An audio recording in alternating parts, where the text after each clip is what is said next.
কতক্ষণ জ্ঞান হারিয়েছিলাম জানি না। রোদের তীব্র আলোটা সরাসরি আমার চোখের উপর এসে পড়ল। সেই তপ্ত ছোঁয়ায় খুব ধীরগতিতে আমি চোখ মেললাম, কিন্তু চোখ মেলতে আমার বুকটা ধুক করে উঠল। চারপাশে তাকিয়ে দেখি জানালা দিয়ে আসা কড়া রোদের আলো পুরো ঘরটায় একদম চকচক করছে। আমি কোথায়? এটা তো আমার চেনা কোনো জায়গা না। মাথার ভেতরটা এখনও দপদপ করছে। যন্ত্রণায় চোখ দুটো ঠিকমতো খুলতেও পারছি না। ভাঙা দেয়াল, স্যাঁতস্যাঁতে কোণা আর পুরনো আসবাবপত্র দেখে বুঝলাম আমি কোনো এক হতদরিদ্র মানুষের ঘরে শুয়ে আছি। কাল রাতে সেই ঝমঝমে বৃষ্টি আর অপমানের স্মৃতিগুলো ঝাপসা হয়ে মাথার ভেতর ভিড় করছে। চোখ মিলতে দেখলাম পাশে একটা ছোট বাচ্চা মেয়ে বসে আছে। বয়স বড়জোর 5 কি 6 বছর হবে। আমাকে নড়াচড়া করতে দেখে মেয়েটা অস্থির হয়ে উঠল। ভাইয়া, একদম লড়বেন না। ডক্টর কাকু বলেছে বেশি লড়াচড়া না করতে। ভাইয়া আপনার জন্য ওষুধ আনতে গেছে। মেয়েটা আমার দিকে মিটমিট করে তাকিয়ে রইল। রোদের আলোয় ওর গায়ে তালি দেওয়া ময়লা কাপড় আরও স্পষ্ট দেখা যাচ্ছে। আমি খুব কষ্টেই বললাম, এটা কার বাড়ি?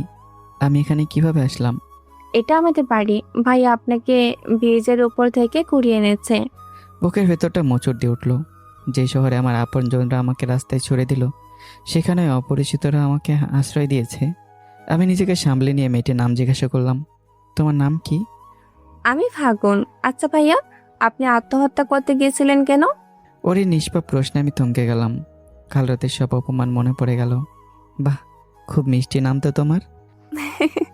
হুম। ভাইয়া, ও বলে আমি নাকি উনার পরি। আমি একটু উঠে বসার চেষ্টা করলাম। আরে কি করছেন? উঠছেন কেন? আপনি ব্যথা পাবেন তো। না বোন, আমার কিছু হবে না। ফাগুন ওর ছোট্ট হাতে আমাকে ধরে টেনে তুলতে সাহায্য করলো। ঠিক তখনই বাইরে থেকে একটা কর্কশ আর রাগী গলার আওয়াজ এলো। ফাগুন, ঘরে আছিস? তোর ভাই কি বাড়িতে আছে? ফাগুন একটু ভয় পেয়ে গেল। বাইরে থেকে উত্তর দিল, না কাকা, ভাইয়া ঘরে নেই। কিন্তু সেই লোকটা কথা শুনলো না। গটগট করে ঘরের ভিতর ঢুকে এলো। তার হাতে একটা লাঠি, চোখ মুখ রাগে লাল। তোর ভাই আসলে বলবি আমার সাথে দেখা করতে। আজকে ও আমার বাড়ি গেছে। ওর সাহস কত! আমার মেয়ের থেকে টাকা নিয়েছে। ওরে যদি একবার পাই তবে আর শেষ করে ফেলবো। বকবক করতে করতে লোকটার চোখ পড়ল দিনের আলো স্পষ্ট হয়ে থাকা আমার মুখের উপর। আকবর কাকা মুহূর্তেই পাথরের মতো জমে গেলেন। বাহ, নবাবজাদা এখানে শুয়ে আছে আর বোনকে দিয়ে বলাচ্ছে সে ঘরে নেই। এই বয়সে আর কত মিথ্যার আশ্রয় নিবি তোরা? আমি তো অবাক, ওনার কথার মাথা মুন্ডু কিছুই বুঝলাম না। আপনি ভুল করছেন আকবর কাকা। উনি আমার ভাইয়া না, উনি তো অসুস্থ, কাল রাতে এসেছেন। রাগ তোর ফাজলামি। আমার সাথে মজা করার আর জায়গা পাস না? এই তো তোর ভাই খাটেই বসে আছে আর তুই বলছিস শুনি তোর ভাই না। এত বড় সাহস! নবাবজাদাকে ঘরে লুকিয়ে রেখে আমাকে মিথ্যা বলা হচ্ছে। ঠিক তখনই দরজার পাশে একটা ছায়া পড়ল। রোদের বিপরীতে দাঁড়িয়ে এক যুবক ঘরে ঢুকতে ঢুকতে গম্ভীর গলায় বলল, ওই, মজা করছো না? আকবর কাকা, ওই লোকটা আমি নই। আকবর কাকা চমকে পেছনে তাকালেন। আমি দরজার দিকে তাকালাম। আমার নিঃশ্বাস যেন বন্ধ হয়ে এলো। দরজায় দাঁড়ানো ছেলেটির চেহারা, উচ্চতা, গলার স্বর সব হুবহু আমার মতো। রোদের তীব্র আলোয় আমি ওর মুখটা পরিষ্কার দেখতে পাচ্ছি। মনে হচ্ছে আয়নার সামনে দাঁড়িয়ে নিজের প্রতিফলন দেখছি। আকবর কাকা একবার আমার দিকে তাকাচ্ছেন, আরেকবার দরজায় দাঁড়ানো ছেলেটার দিকে। ওনার হাতের লাঠিটা খসে নিচে পড়ে গেল। এ এ কি? এক চেহারার দুইজন মানুষ?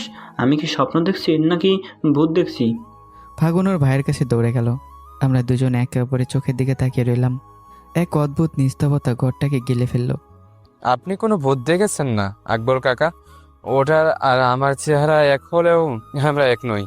আকবর কাকা একবার ওর দিকে তাকাচ্ছেন, একবার আমার দিকে। ওনার বিস্ময় কাটা রাখি ছেলেটি শান্ত গলায় বলতে শুরু করলো, কাল রাতে সামনে রেল লাইনের ওপরে ব্রিজ থেকে ওনাকে রক্তাক্ত অবস্থায় পেয়েছি আমি। শরীর খুব খারাপ ছিল, তাই চিকিৎসার টাকা জোগাড় করতে আপনার বাড়িতে গিয়েছিলাম। আপনি ছিলেন না দেখে ছোট মেম সাহেবের কাছ থেকে কিছু টাকা ধার নিয়েছি। সামনের মাসে আপনার সব টাকা ফেরত দিয়ে দেবো ইনশাআল্লাহ। আকবর কাকা এবার কিছুটা ধাতস্থ হলেন। বিড়বিড় করে কি যেন বলতে বলতেই তিনি গটগট করে ঘর থেকে বেরিয়ে গেলেন। ঘরটা আবার নিস্তব্ধ হয়ে পড়ল। ছেলেটি ধীর পায়ে আমার দিকে এগিয়ে এলো। ওর চোখে মুখে এক অদ্ভুত মায়ার শান্ত ভাব। আমি নীরব, আর এ হচ্ছে আমার আদরের বোন ফাগুন। এখন আপনার শরীর কেমন আছে ভাই? ওর কথায় আমার হুঁশ ফিরল। আমি নিজের অজান্তে আয়নায় দেখার মতো ওর মুখটার দিকে চেয়েছিলাম। নিজেকে সামলে নিয়ে আবার বললাম, আমি আবির। আলহামদুলিল্লাহ, এখন শরীর আগের থেকে ভালো। আর ধন্যবাদ নীরব, আমাকে বাঁচানোর জন্য। তুমি না থাকলে কাল রাতে হয়তো এই ব্রিজেই আমার শেষ নিঃশ্বাসটা ঝরে যেত। নীরব একটু হাসলো, তবে সেই হাসিতে একরাশ বিষণ্ণতা মাখানো। ও আমার পাশে খাটের এক কোণায় বসলো। কৃতজ্ঞতা প্রকাশের কিছু নেই আবির ভাই, মানুষ মানুষের জন্যই। তবে আপনার এই অবস্থা কে করলো? আর অদ্ভুত ব্যাপার হলো, আপনাদের চেহারায় এত মিল কিভাবে? আমি তো অবাক হয়ে গেছি আপনাকে দেখে। আমি চুপ করে রইলাম। কি বলবো ওকে? যে নীলিমাকে নিজে পৃথিবী ভেবেছিলাম, সেই নীলিমে আমাকে এক লোহমায় পর করে দিল। রিয়ার সেই বিভৎস চালের কথা মনে পড়তেই আমার চোয়াল শক্ত হয়ে এলো। চেহারা এক হলে আমাদের ভাগ্য হয়তো এক না নীরব। আমার নিজের আপন মানুষগুলো আমাকে চিনতে ভুল করেছে, কিন্তু তুমি অচেনা হয়ে আমাকে আপন করে নিলে। ফাগুন তখন আমার হাতটা ধরে নাড়া দিল। আবির ভাইয়া, আপনি আর কাঁদবেন না কিন্তু। এখন থেকে আপনি আমাদের সাথে থাকবেন, তাই না ভাইয়া? নীরব আমার চোখের দিকে তাকালো। ওর দৃষ্টিতে অনেক প্রশ্ন, অনেক কৌতূহল, কিন্তু ও আমাকে কোনো জোরাজুরি করলো না। নীরব হয়তো বুঝতে পারছে আমার এই রক্তাক্ত চেহারার পেছনের গল্পটা অনেক বেশি যন্ত্রণার।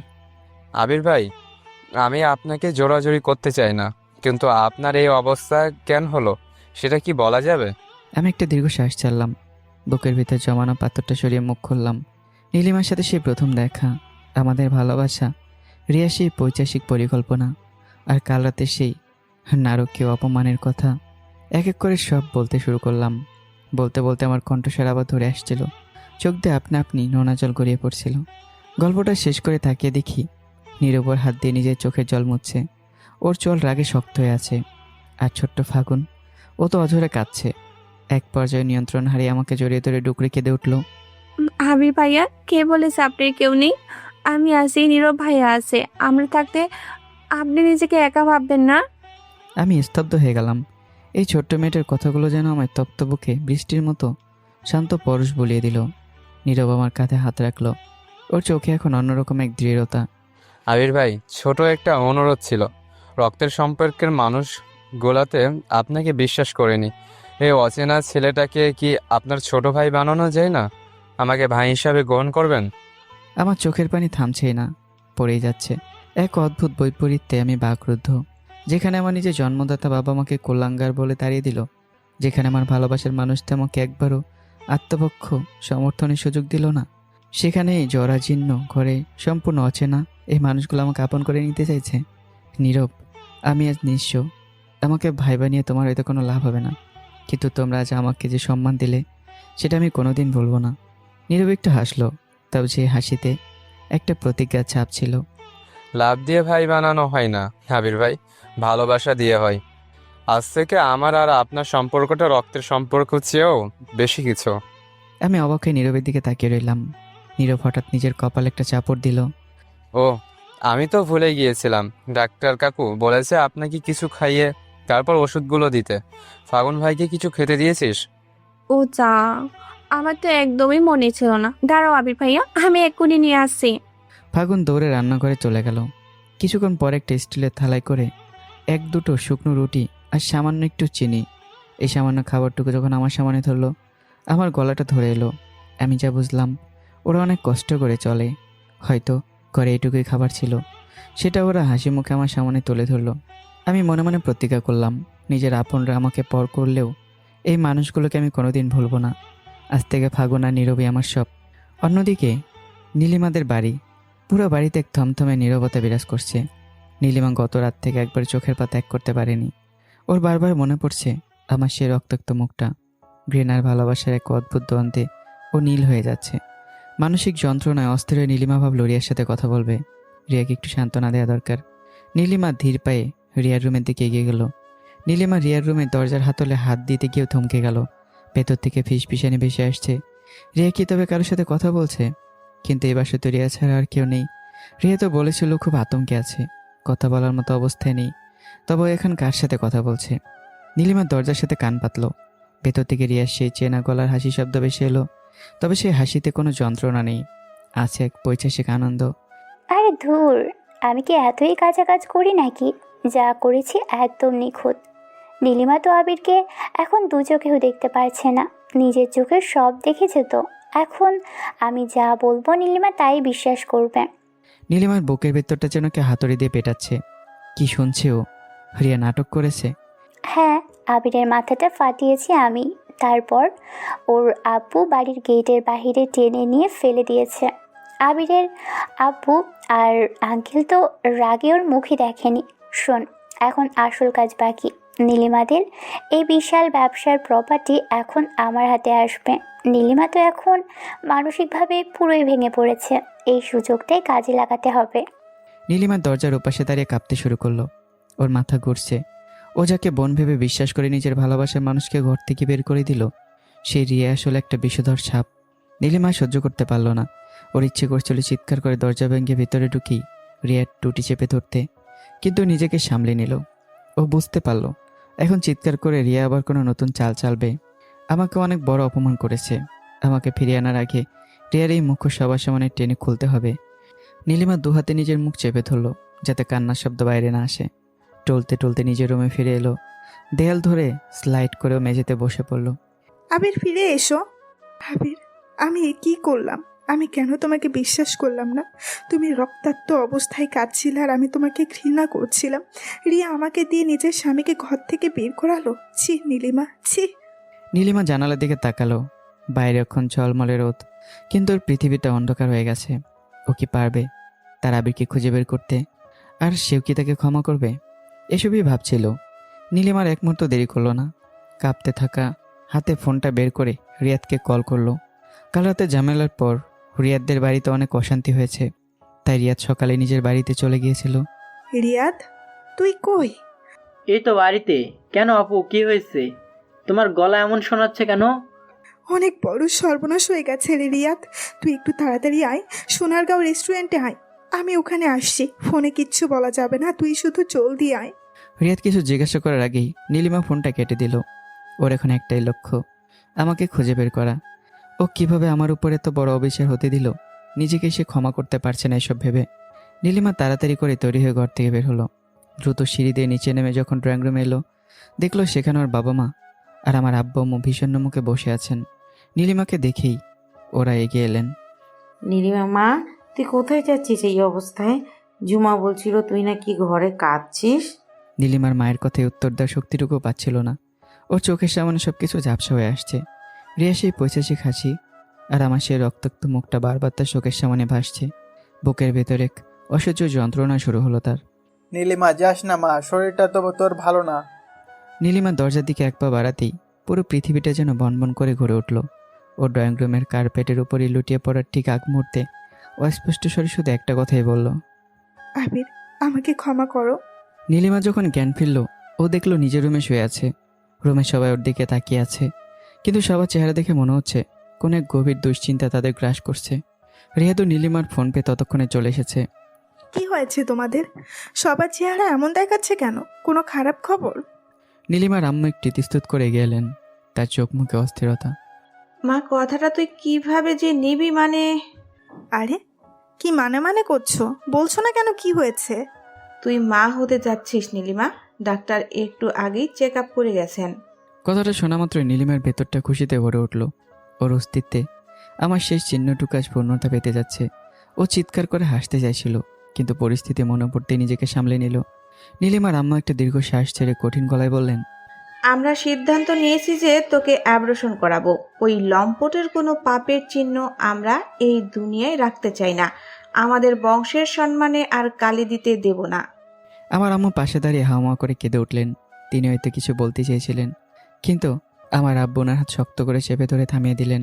তার চোখে আমার ছেলের প্রতি শুধু ঘৃণা। নীলিমার মনে হলো মাথার উপর যেন আকাশটা ভেঙে পড়ছে। এই বাচ্চা আমার অস্তিত্ব, আমার শরীরের রক্ত। এটা তো হতে পারে না। তোমাদের কি মাথা ঠিক আছে? ও আমার সন্তান। ওর সাথে কি করতে হবে বা না হবে সেটা একান্তই আমার ব্যাপার। আর তোমরা কিছু যাচাই না করে আবিরকে বারবার এভাবে দোষারোপ করছো কেন? নীলিমা সরাসরি রিয়ার দিকে তাকিয়ে কথাটা বলল। ওর চোখে এখন আগুন জ্বলছে। নীলিমার মুখে আমার পক্ষে ছাপাই শুনে বাড়ির সবাই যেন আকাশ থেকে পড়ল। রিয়া তো ভয়ে ভেতরে ভেতরে চুপসে গেছে। কি কিছু সন্দেহ করলো? কিন্তু মা, কাল রাতে এত কিছু ঘটে গেল, নিজের চোখের সামনে দেখলি। চোখের দেখা সবসময় ঠিক নাও হতে পারে আব্বু। তুই কি বলতে চাইছিস নীলিমা? রিয়ার সাথে যা হয়েছে তা কি আমাদের চোখের ভুল? আবিরের ওই জঘন্য কাজ কি মিথ্যা? তোমরা তো আর সরাসরি আবিরকে কোনো খারাপ কাজ করতে দেখোনি। তোমরা ওকে রুমে অজ্ঞান অবস্থায় দেখেছো, আর রিয়া যা বলেছে তাই বিশ্বাস করেছো। তাহলে এখন এত দরদ কেন? কালকে তো তুই ওকে সবার আগে চড় দিলি। তুই তো ওকে বাড়ি থেকে বের করতে বললি, এখন সাধু সাচ্ছিস কেন? আম্মুর এই অকাট্য যুক্তিতে নীলিমা চুপ হয়ে গেলেন। নিজের করা সেই ভুলের কথা মনে পড়তেই ওর চোখের জল বাদ মানল না। নোনা জলে বালিশ ভিজিয়ে যাচ্ছে। রিয়া এই সুযোগে আবার তার ন্যাকা নাটক শুরু করলো। থাক ছোট আম্মু, আমার জন্য তোমরা নিজেদের মধ্যে ঝগড়া করো না। এত কিছুর পরেও নীলিমা আপু এখনও আমাকে বিশ্বাস করতে পারছে না। আমার কপালটাই খারাপ। বলে রিয়া ডুকরে কান্নার ভান করে রুম থেকে বেরিয়ে যেতে চাইল। থাক মা, কাঁদিস না, চল তুই ঘরে চল, এসব ঢং তোর দেখতে হবে না। একে একে সবাই রুম থেকে বেরিয়ে গেল। শুধু থেকে গেল আমার আম্মু, রিয়াদ আর ঝুমা। ওরা এখনও নীলিমার দিকে অবাক হয়ে তাকিয়ে আছে। রিয়াদের মনে এখন সন্দেহ বাসা বাঁধতে শুরু করেছে। আপু কেন হঠাৎ এভাবে কথা বলছো? রিয়াদের চোখে হাজারটা প্রশ্ন। ঝুমা মাথা নিচু করে দাঁড়িয়ে আছে, আর আমার আম্মু খাটের এক কোণায় বসে অঝরে কাঁদছেন। নীলিমা উঠে বসার চেষ্টা করলো। ওর শরীর এখনো দুর্বল, কিন্তু চোখের দৃষ্টি এখন অনেক তীক্ষ্ণ। মা নীলিমা, তুই কি সত্যিই বিশ্বাস করিস আমার আবি নির্দোষ? ও এমন কোনো কাজ করতে পারে না মা। ও তো তোকে প্রাণের চেয়েও বেশি ভালোবাসে। নীলিমা আমার আম্মুর দিকে তাকালো। কাল রাতে এই মা যখন ওনার ছেলের হয়ে ভিক্ষা চাচ্ছিলেন, নীলিমা তখন ওনাকে অপমান করেছিল। সেই অপরাধ বোধ ওকে করে করে খাচ্ছে। নীলিমা ওনার হাত দুটো ধরে নিজের চোখের কাছে নিল। মা, আমি অনেক বড় ভুল করে ফেলেছি। আবিরকে আমি চিনতে ভুল করেছি, কিন্তু আমি কথা দিচ্ছি রিয়ার এই নাটক আমি সবার সামনে ফাঁস করে দেব। তুমি শুধু দোয়া করো আমি যেন আবিরকে খুঁজে পাই। আমার আম্মু অবাক হয়ে নীলিমার দিকে চেয়ে রইলেন। ঝুমা এতক্ষণ চুপ থাকলেও এবার ফিসফিস করে বলে উঠল, আপু, রিয়া আপু কাল রাতে যখন রুমে ছিল, ওনার ফোনটা নাকি বাথরুমে পড়ে নষ্ট হয়ে গেছিল।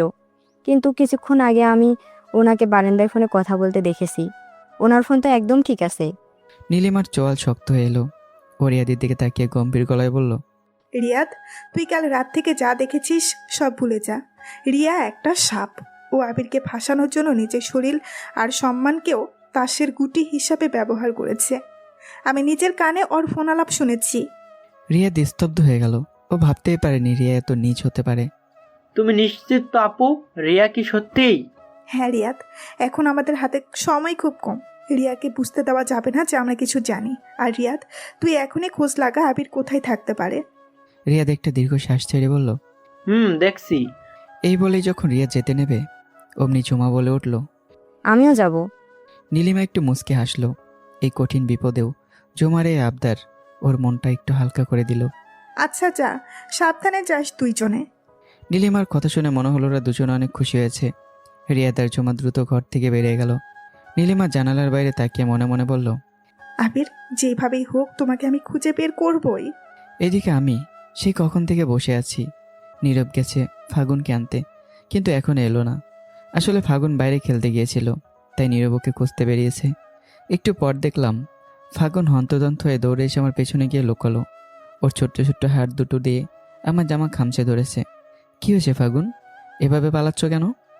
ভাইয়া, ভাইয়া, আমাকে পেলে আস্ত রাখবে না। ঠিক তখনই হাঁপাতে হাঁপাতে ঘরে ঢুকলো নীরব। ওর হাতে একটা ছোট্ট লাঠি। ও, তুই কই লুকাচ্ছিস? তোরে যদি একবার পাই না। আরে শান্ত হ নীরব, ও ছোট মানুষ, একটু খেলবেই তো, ওকে কেন এভাবে তাড়া করছো? নীরব আমার দিকে তাকিয়ে একটু থমকে দাঁড়ালো। তারপর বড় করে একটা নিঃশ্বাস নিয়ে লাঠিটা পাশে রেখে দিল। আচ্ছা ঠিক আছে, আপনি বলেছেন দেখে ওকে এবার মাফ করে দিলাম। ফাগুন মুচকে এসে আমার পেছন থেকে বের হয়ে এক লাফে আমার কোলে এসে বসলো। ওর এই ছোট্ট আশ্রয় যেন পৃথিবীর সবটুকু মায়া লুকিয়ে আছে। আমি হাতের ইশারায় নীরবকে কাছে ডাকলাম। এখানে বসো নীরব, একটা কথা জিজ্ঞাসা করি, তুমি আসলে কি কাজ করো? রিক্সা চালাই ভাই। আমি ওর কাঁধে হাত রাখলাম। দেখো নীরব, কোনো কাজকে ছোট করে দেখতে নেই। শুধু এতটুকু মনে রেখো, তুমি হালাল পথে রক্ত পানি করে পরিশ্রম করে টাকা ইনকাম করছো। এর চেয়ে সম্মানের আর কিছুই হতে পারে না। নীরব মাথা নেড়ে সায় দিল। তারপর আমাদের মধ্যে আরও টুকটাক গল্প হলো। গল্পের মাঝে ফাগুন আমার কোলে মাথা দিয়ে ঘুমিয়ে পড়ল। আমি ঘুমন্ত মেয়েটার মায়াবী মুখের দিকে তাকিয়ে নীরবকে ফিসফিস করে জিজ্ঞাসা করলাম, নীরব, ফাগুন কি তোমার আপন বোন? আর তোমার বাবা মা কোথায়? তোমরা কি বাড়িতে একাই থাকো? নীরব আমার প্রশ্নের উত্তরে কিছুক্ষণ চুপ করে থাকলো। ওর দৃষ্টিটা মেঝের দিকে নিস্তব্ধ। একটা দীর্ঘ শ্বাস পেলেও বলতে শুরু করলো, আমি ভাই, আমার নিজের বাবা মাকে আমি কোনোদিন দেখি নাই। আমি একটা এতিম। ছোটবেলায় স্টেশনের এক কোণে পড়ে থাকতাম। যে লোকটা আমাকে কুড়িয়ে পেয়ে বড় করেছিল সে গত বছরে মারা গেছে। সে থেকে ফাগুন আর আমি এই দুনিয়ায় একদম একা। ফাগুনেরও আমি ডাস্টবিনে কুড়িয়ে পেয়েছি ভাই। আমাদের এই ভাঙ্গা ঘরে রক্তের কোনো সম্পর্ক নেই, আছে শুধু একরাশ অবহেলা আর বেঁচে থাকার লড়াই। প্লিজ ভাই, ওকে কোনোদিন বলবেন না যে ও আমার নিজের বোন না। ও জানে আমি ওই সব। কথাটা শোনা মাত্রই আমার বুকটা হু হু করে উঠল, চোখ দিয়ে আপনা আপনি জল গড়িয়ে পড়ছে। ভালোবাসা নামে আমাদের সমাজে লোকগুলো আজ যে নোংরা কাজগুলো করে বেড়াচ্ছে, তার বলি হতে হয় এই নিষ্পাপ শিশুদের। অথচ এই নিঃস্ব মানুষগুলোই আমাকে নতুন করে বাঁচার স্বপ্ন দেখিয়েছে। যেখানে আমার নিজের বাবা মা আমাকে বের করে দিল, সেখানে ইতিম ছেলেটা নিজের শেষ সম্বল দিয়ে আমাকে আগলে রাখলো।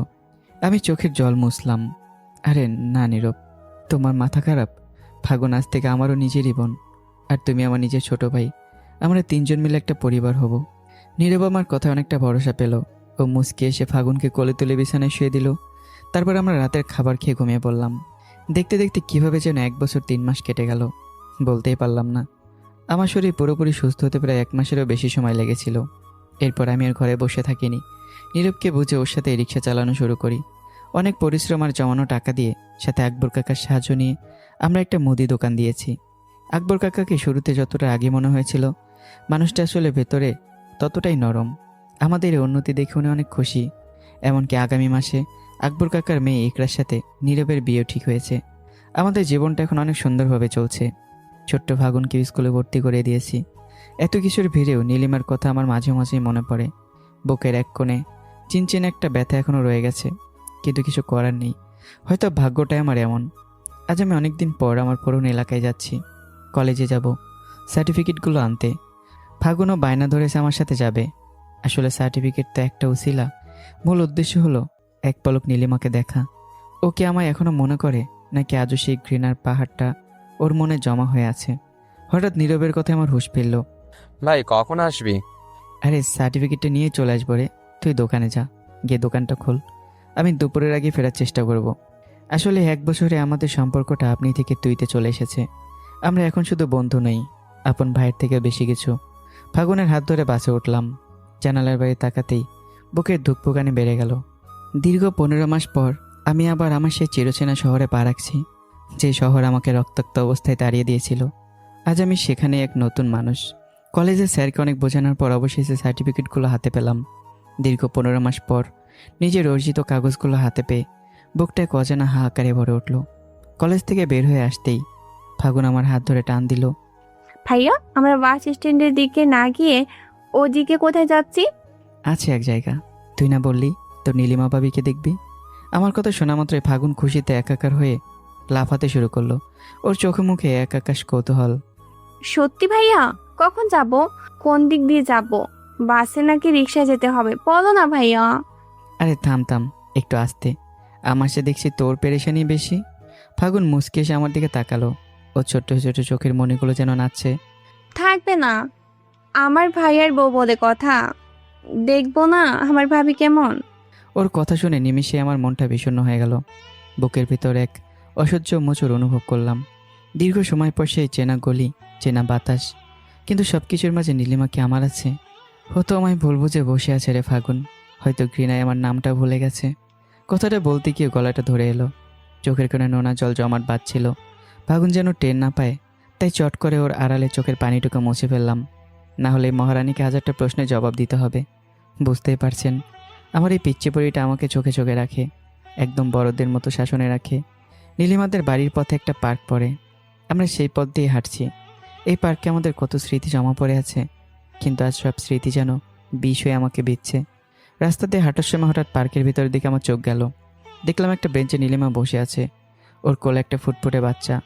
নীলিমার ঠিক পাশেই একটা ছেলে বসে আছে, তার কোলেও একটা বাচ্চা। আমি একটু এগিয়ে গেলাম ভালো করে দেখার জন্য। হ্যাঁ, যা দেখছি একদম ঠিক, এটাই আমার নীলিমা। কিন্তু পাশের ছেলেটাকে একটু ভালো করে লক্ষ্য করতে চিনতে পারলাম, আরে ও তো রনি ভাইয়া। ওদের দুজনকে দেখে মনে হচ্ছে ওরা অনেক সুখী। নীলিমার মুখে 1 বছর আগে সেই বিষাদের ছায়া নেই। ওকে আজ অনেক বেশি হ্যাপি লাগছে। তবে কি নীলিমা রনি ভাইকে বিয়ে করে ফেলেছে? ওই বাচ্চাগুলো কি তবে ওদের? কথাগুলো মাথায় আসতে বুকটা আমার ফেটে যাচ্ছে। মনে হচ্ছে কেউ ধারালো ছুরি দিয়ে কলিজাটা এফুর উফুর করে দিচ্ছে। আমি আর দাঁড়িয়ে থাকতে পারলাম না। রাস্তার উপর ওভাবে ধপাস করে বসে পড়লাম। আমার শরীর আর চলছে না। ফাগুন আমার অবস্থা দেখে ভয় পেয়ে গেল। কি হয়েছে ভাইয়া, তুমি এভাবে নিচে বসে পড়লে কেন? ও আমার মুখের দিকে তাকাতে আটকে উঠলো। এ কি ভাইয়া, তুমি কাঁদছো কেন? কি হয়েছে ভাইয়া, আমাকে বলো। আমি ফাগুনের দিকে তাকিয়ে নিজেকে কন্ট্রোল করতে পারলাম না। আমার এতদিনের জমানো কষ্টগুলো বাঁধ ভাঙা জোয়ারের মতো বেরিয়ে এলো। আমি ফাগুনকে জড়িয়ে ধরে রাস্তার মাঝে ডুকরে কেঁদে উঠলাম। আমার কান্না দেখে ফাগুনও ফুপিয়ে ফুপিয়ে কাঁদছে আর বারবার জিজ্ঞাসা করছে কি হয়েছে। নিজেকে কোনো মতে সামলে নিয়ে ওর চোখের জল মুছে দিলাম। না রে, কিছুই হয়নি, চল বাড়ি ফিরে যাই। কিন্তু ভাইয়া, তুমি না বললে আজ ভাবির সাথে দেখা করবে? আমি একটু দীর্ঘ শ্বাস ছেড়ে আকাশের দিকে তাকালাম। নীল আকাশটা আজ আমার কাছে বড্ড ধূসর লাগছে। না, আজ না, অন্য একদিন। আজ থাক। ফাগুন কিছু বুঝলেও আমার একটা শক্ত করে ধরলো। আমরা আবারও বাস স্ট্যান্ডের দিকে হাঁটা দিলাম। 1 বছর আগে অপমানে এই শহর ছেড়েছিলাম, আর আজ এক বুক হাহাকার নিয়ে ফিরে যাচ্ছি। নীলিমা, তুমি কি তবে সত্যি আমাকে ভুলে গেলে? ফাগুনকে বাড়িতে রেখে আমি যখন দোকানের দিকে বেরোতে যাব, তখনই আমার হাতটা টেনে ধরলো। ওর মুখটা একদম ছোট হয়ে গেছে। ভাইয়া প্লিজ, আজকে আর দোকানে যেতে হবে না, আমার একা থাকতে ভালো লাগছে না। আমি আর কিছু বললাম না। ও ছোট মানুষ হলেও মনটা অনেক বড়। হয়তো আমাকে ওভাবে রাস্তায় কাঁদতে দেখে ও নিজেও মনে অনেক কষ্ট পেয়েছে। আমাকে একা ছাড়তে ভয় পাচ্ছে। আমি ওর মাথায় হাত বলে একটু হাসার চেষ্টা করলাম। ঠিক আছে আমার পরিটা, আজ আর কোথাও যাব না, আজ বাড়িতেই থাকবো। আমি পকেট থেকে ফোন বের করে নীরবকে একটা কল দিলাম। ও বোধহয় দোকানেই ছিল। হ্যালো নীরব, দুপুর আজ বাড়িতে খেতে চলে আয়, দেরি করিস না। কখন আসলি ভাইয়া? সব কিছু ঠিক আছে তো? এই তো একটু আগে ফিরলাম, তাড়াতাড়ি আয়। আমি রান্না বসিয়েছি, আজ সবাই মিলে একসাথে খাবো। আচ্ছা ভাইয়া, আমি গুছিয়ে এখনই চলে আসছি। ফোনটা রেখে আমি রান্নার তোড়জোড় শুরু করলাম। কিন্তু হাত চললেও মনটা পড়েছে সেই পার্কের বেঞ্চটাতে। চোখের সামনে বারবার ভেসে উঠছে নীলিমা, সে হাসি মুখ আর ওর কোলের বাচ্চাটা। রনি ভাইয়ের সাথেও কত সুখী। দীর্ঘ 1 বছরের বেশি সময় ধরে আমি যে আশায় প্রদীপটা জ্বালিয়ে রেখেছিলাম, আস্তে এক নিমিষে নিভে গেল। কিন্তু ফাগুন আর নীরবের জন্য আমাকে শক্ত হতে হবে। কিন্তু রনি ভাইয়ের কল রেকর্ডিং শোনার পরেও শেষ পর্যন্ত নীলিমা তাকে বিয়ে করলো। হয়তো প্রথম ভালোবাসার টানটা এমনই, হাজারো অপরাধ নিমিষে ধুয়ে মুছে যায়। আমার কপালটা এতই অদ্ভুত কেন নিজেও জানি না। এই রনি ভাইয়ের জন্য নীলিমাকে তুলে আনতে গেলাম, পরিস্থিতির চাপে ওকেই বিয়ে করলাম। তারপর জানের চেয়ে বেশি ভালোবেসে ফেললাম। আর আজ সে রনি ভাই ওর হাজব্যান্ড। এসব ভাবতে ভাবতে কখন যে নিজের চোখের জল গড়িয়ে পড়লো টেরও পাইনি। পেঁয়াজ কাটার বাহানায় রান্নাঘরে নিজেকে খুব আড়াল করতে চেয়েছিলাম, কিন্তু আমার ছোট্ট বড়িটার চোখ এড়ানো কি এত সহজ? ফাগুন ঘরে ঢুকে আমার অবস্থা দেখে থমকে দাঁড়ালো। ওর মায়াবী মুখটা নিমিষেই বিষণ্ণতায় ভরে গেল। ভাইয়া তুমি আবার কাঁদছো কেন? এবার ফাগুন আর সইতে পারল না। ও অনেক জোরে জোরে কান্না করে দিল। ওর ছোট্ট বুকটা হাঁপড়ের মতো ওঠানামা করছে। ও আমার কাছে এসে আমার হাত দুটো শক্ত করে ধরলো।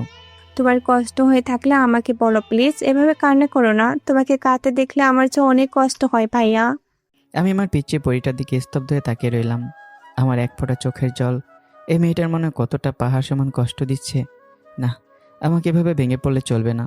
আমাকে নীরব আর এই পরিটার জন্য শক্ত হয়ে বেঁচে থাকতে হবে।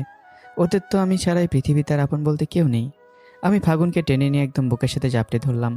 ওর কপালে একটা চুমু দিয়ে মন ভোলানো হাসি দিলাম। আরে পাগলি মেয়ে, আমি কাঁদছি না তো। এই দেখ, পেঁয়াজের যা চোখে লাগছে তাই জল বেরোচ্ছে। তোর ভাই কি এত সহজে কাঁদে? সত্যি তো ভাইয়া? একদম সত্যি। তুই যা, চট করে হাত মুখ ধুয়ে আয়। নীরব চলে আসবে এক্ষুনি। কিছুক্ষণ পরেই নীরব চলে আসলো। ঘরে ঢুকে ফাগুনকে একদম চুপচাপ বসে থাকতে দেখেও একটু অবাক হলো। কিরে পড়ি, এভাবে মুখ গোমরা করে বসে আছিস কেন? ভাইয়া কই? ফাগুন নীরবের দিকে রাগি চোখে তাকালো। ও চোখের দৃষ্টিতে যেন আগুন ঝরছে। দেখো ভাইয়া, মন মেজাজ কিন্তু একদমই ভালো নেই, আর বড় ভাইয়া ফ্রেশ হতে গেছে। ওরে বাবা, আমাদের বড়ি দেখছি আবার রাগও করতে পারে। তুমি যদি আর একবার আমাকে বুড়ি বলো তাহলে? তাহলে কি, বুড়িকে বুড়ি বলবো না তো কি বলবো? ফাগুনের ধৈর্যের বাঁধ ভেঙে গেল। ও চিৎকার করে বলে উঠল, নীরবের বাচ্চা, তোকে আজকে আমি খাইছি। বলেই পুরো ঘর জুড়ে নীরবকে তাড়া করতে শুরু করলো।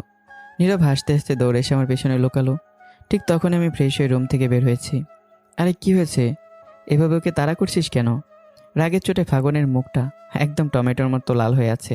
ভাইয়া তুমি সরে যাও, আজকে ওকে আমি মেরে ফেলবো। এই ইদানিং আমাকে বেশি বেশি বুড়ি বলে ডাকছে। ফাগুনের এই সিরিয়াস মুখ আর পিচ্চি মানুষের কাণ্ড দেখে আমি হাসতে হাসতে শেষ। আমার হাসি দিকে ফাগুন উল্টো কান্না করে দিল। ও হয়তো ভেবেছিল আমি ওকে সাপোর্ট করবো। আরে আরে, কান্না করে কেন আমার পরিটা? তোমরা সবাই পচা, আমাকে খালি কষ্ট দাও। আরে নীরব তো মজা করছিল। না, ওকে সরি বলতে বলো। নীরব কান ধরে ফাগুনের সামনে গিয়ে দাঁড়ালো। আচ্ছা বাবা, সরি। আমার কিউট পরিটা, এবার রাগ কমেছে? হুম। তারপর আমরা সবাই মিলে একসাথে দুপুরের খাবার খেলাম। নীলিমার শোকটা বুকের ভিতর চেপে রেখে ওদের সাথে হাসি মুখে থাকার চেষ্টা করলাম। খাওয়া দাওয়া শেষ করে হাত মুখ ধুয়েছি মাত্র, এমন সময় দেখলাম আকবর কাকা আমাদের বাড়িতে আসছেন। ওনার মুখটা আজ বেশ গম্ভীর। আবির বাবা, আজকে আমাদের সবাইকে এক জায়গায় যেতে হবে, খুব জরুরি। কোথায় কাকা? আসলে বাবা, আমার এক বন্ধুর মেয়ের আজ গায়ে হলুদ। ও আবার আমাদের ইকরার বেস্ট ফ্রেন্ড। ও চাচ্ছে তোমরা সবাই যেন আজকে অনুষ্ঠানে যাবে। আচ্ছা কাকা, আমার তো দোকানে যেতে হবে। ফাগুনা নীরব না হয়ে ঘুরে আসুক। কথাটা শেষ করতেই পারলাম না, তার আগেই ধপ করে ঘরে ইকরা ঢুকে পড়ল। না ভাইয়া, আজকে কোনো দোকান টোকান হবে না, আজকে আপনি আমাদের সাথে যাচ্ছেন ব্যাস। কিন্তু ইকরা। কোনো কিন্তু না, তুমি যাবে, না হলে আমরাও যাব না, সবাই বাড়িতে বসে থাকবো। সবার একরোখা আবদার দেখে আর না করতে পারলাম না। আচ্ছা বাবা, ঠিক আছে, সবাই যেহেতু বলছো যাব। সন্ধ্যার দিকে আমরা আকবর কাকার গাড়িতে করে রওনা দিলাম। সারাটা দিন মনের উপর দিয়ে অনেক ধকল গেছে, তার উপর নীলিমাকে ওভাবে দেখা, সব মিলিয়ে শরীরে প্রচুর ক্লান্তি। পথে গাড়ির সিটে মাথা হেলান দিতেই কখন যে গভীর ঘুমে তলিয়ে গেলাম টেরি পাইনি। হঠাৎ ফাগুনের ঠেলাঠেলিতে আমার ঘুম ভাঙলো। ভাইয়া ওঠো না, আমরা এসে পড়েছি, তুমি কত ঘুমাবা? আমি একটা বড় হাই তুলে চোখ কসলাতে কসলাতে গাড়ি থেকে নামলাম, কিন্তু নেমেই চারপাশে ভালোভাবে তাকাতে আমার কলিজাটা যেন শুকিয়ে কাঠ হয়ে গেল। হাত পা কাঁপতে শুরু করেছে। চারপাশের এই লাইটিং, এই গেট, এই চেনা ফুলের বাগান, এ তো আর কারো বাড়ি নয়, এই যে নীলিমার বাড়ি। নীলিমাদের বাড়ির গেটে আসতেই আমার পা দুটো যেন মাটিতে গেঁথে গেল। বুকের ভিতরে কজনা আতঙ্কে দুঃখপোকানি শুরু হয়েছে। এই সেই বাড়ি যেখান থেকে একদিন আমি একরাশ অপমান নিয়ে নিঃস্ব হয়ে বেরিয়েছিলাম। কি হয়েছে বাবা, ওভাবে দাঁড়িয়ে পড়লে কেন? আকবর কাকার কথায় আমার ঘোর কাটলো। আমি চারপাশটা দেখে নিলাম। না, এখানে থাকা নিরাপদ নয়, কেউ চিনে ফেললে আজ আর রক্ষা নেই। এ মানে কাকা, আমার একটা জরুরি কাজের কথা মনে পড়েছে, আমি না গেলে হয় না। কথাটা শেষ করতে ফাগুন আর ইকরা দুজনের কোমরে হাত দিয়ে আমার দিকে এমনভাবে তাকালো যে আমার গলা শুকিয়ে কাঠ হয়ে গেল। মনে হলো যেন কোনো জঘন্য অপরাধ করে ফেলেছি। ওদের চোখের চাহনি বলছে, আজ পালানোর কোনো পথ নাই। আমি একটা মাসুম হাসি দিয়ে পরিস্থিতি সামাল দেওয়ার চেষ্টা করলাম। আর আমি তো মজা করছি, তোমরা এভাবে রেগে যাচ্ছ কেন? একটু দাঁড়াও, আমি গাড়ি থেকে মাস্কটা নিয়ে আসি। আসলে মাস্কটা ছিল আমার শেষ রক্ষা, যাতে পরিচিত কেউ হুট করে আমাকে চেনে না ফেলে। মাস্ক পরে আসার পর ওরা আমাকে টেনে একরকম জোর করেই ভেতরে নিয়ে গেল। ভেতরে গিয়ে দেখলাম এলাহি কাণ্ড।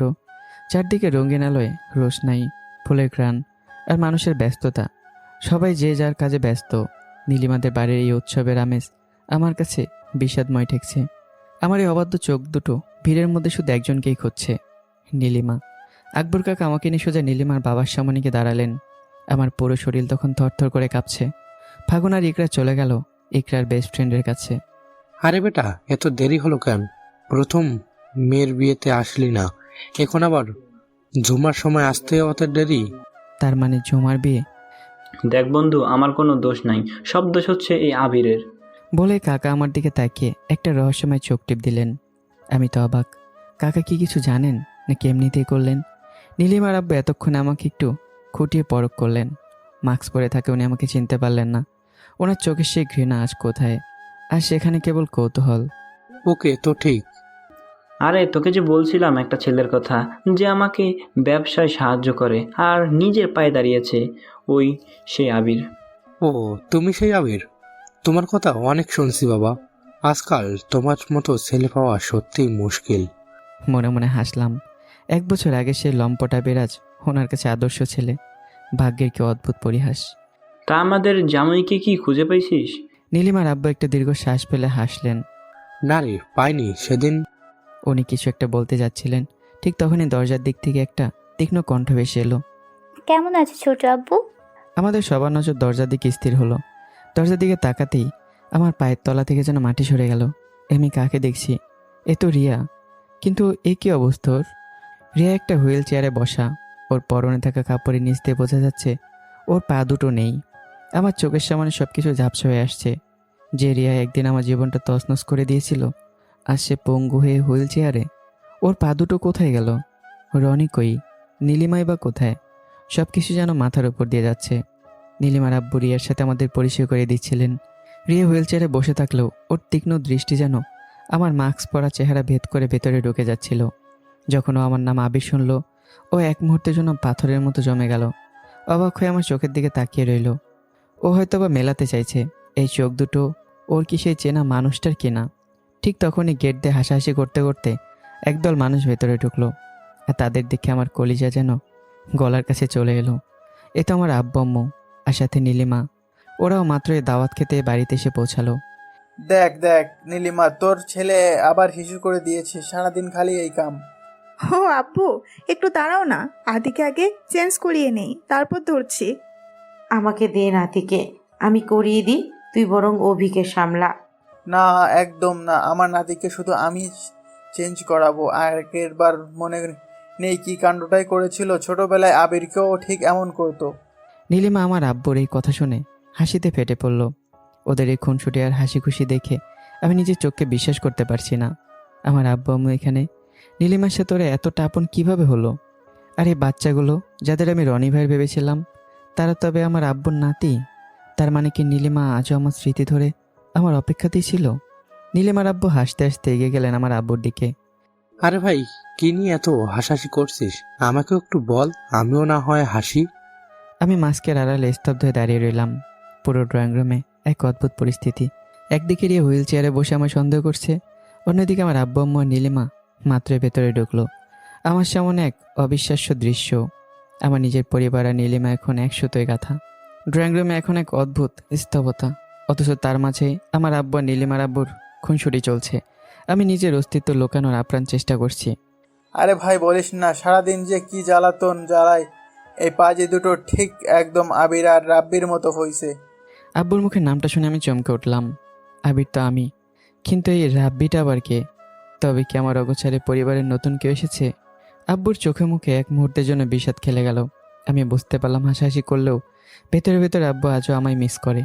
কিন্তু আব্বু সেদিন আমার সাথে যা করেছিল আমি কোনোদিনও তো বলতে পারবো না। আমি তাদের কখনো ক্ষমা করতে পারবো না। আব্বুর বিষণ্ণ মুখটা দেখে আকবর কাকা এগিয়ে এসে তার কাঁধে হাত রাখলেন। দেখ বন্ধু, মন খারাপ করিস না, সব ঠিক হয়ে যাবে। দেখ আমার কি কপাল, বেস্ট ফ্রেন্ডের ছেলে মেয়েদেরও আমি চিনি না, অথচ আজ একসাথে দাওয়াতে এসেছি। আমি পাথরের মতো দাঁড়িয়ে রইলাম।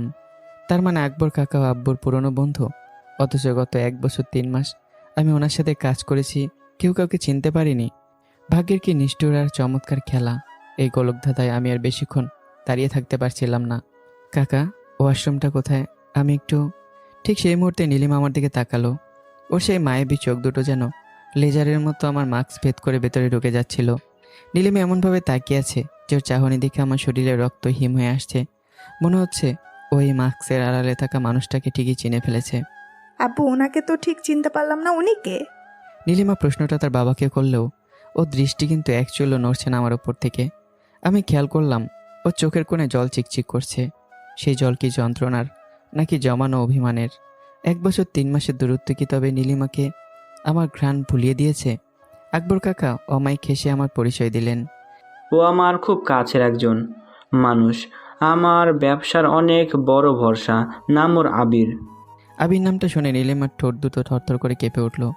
ও যেন বিশ্বাস করতে পারছে না এই নামটা।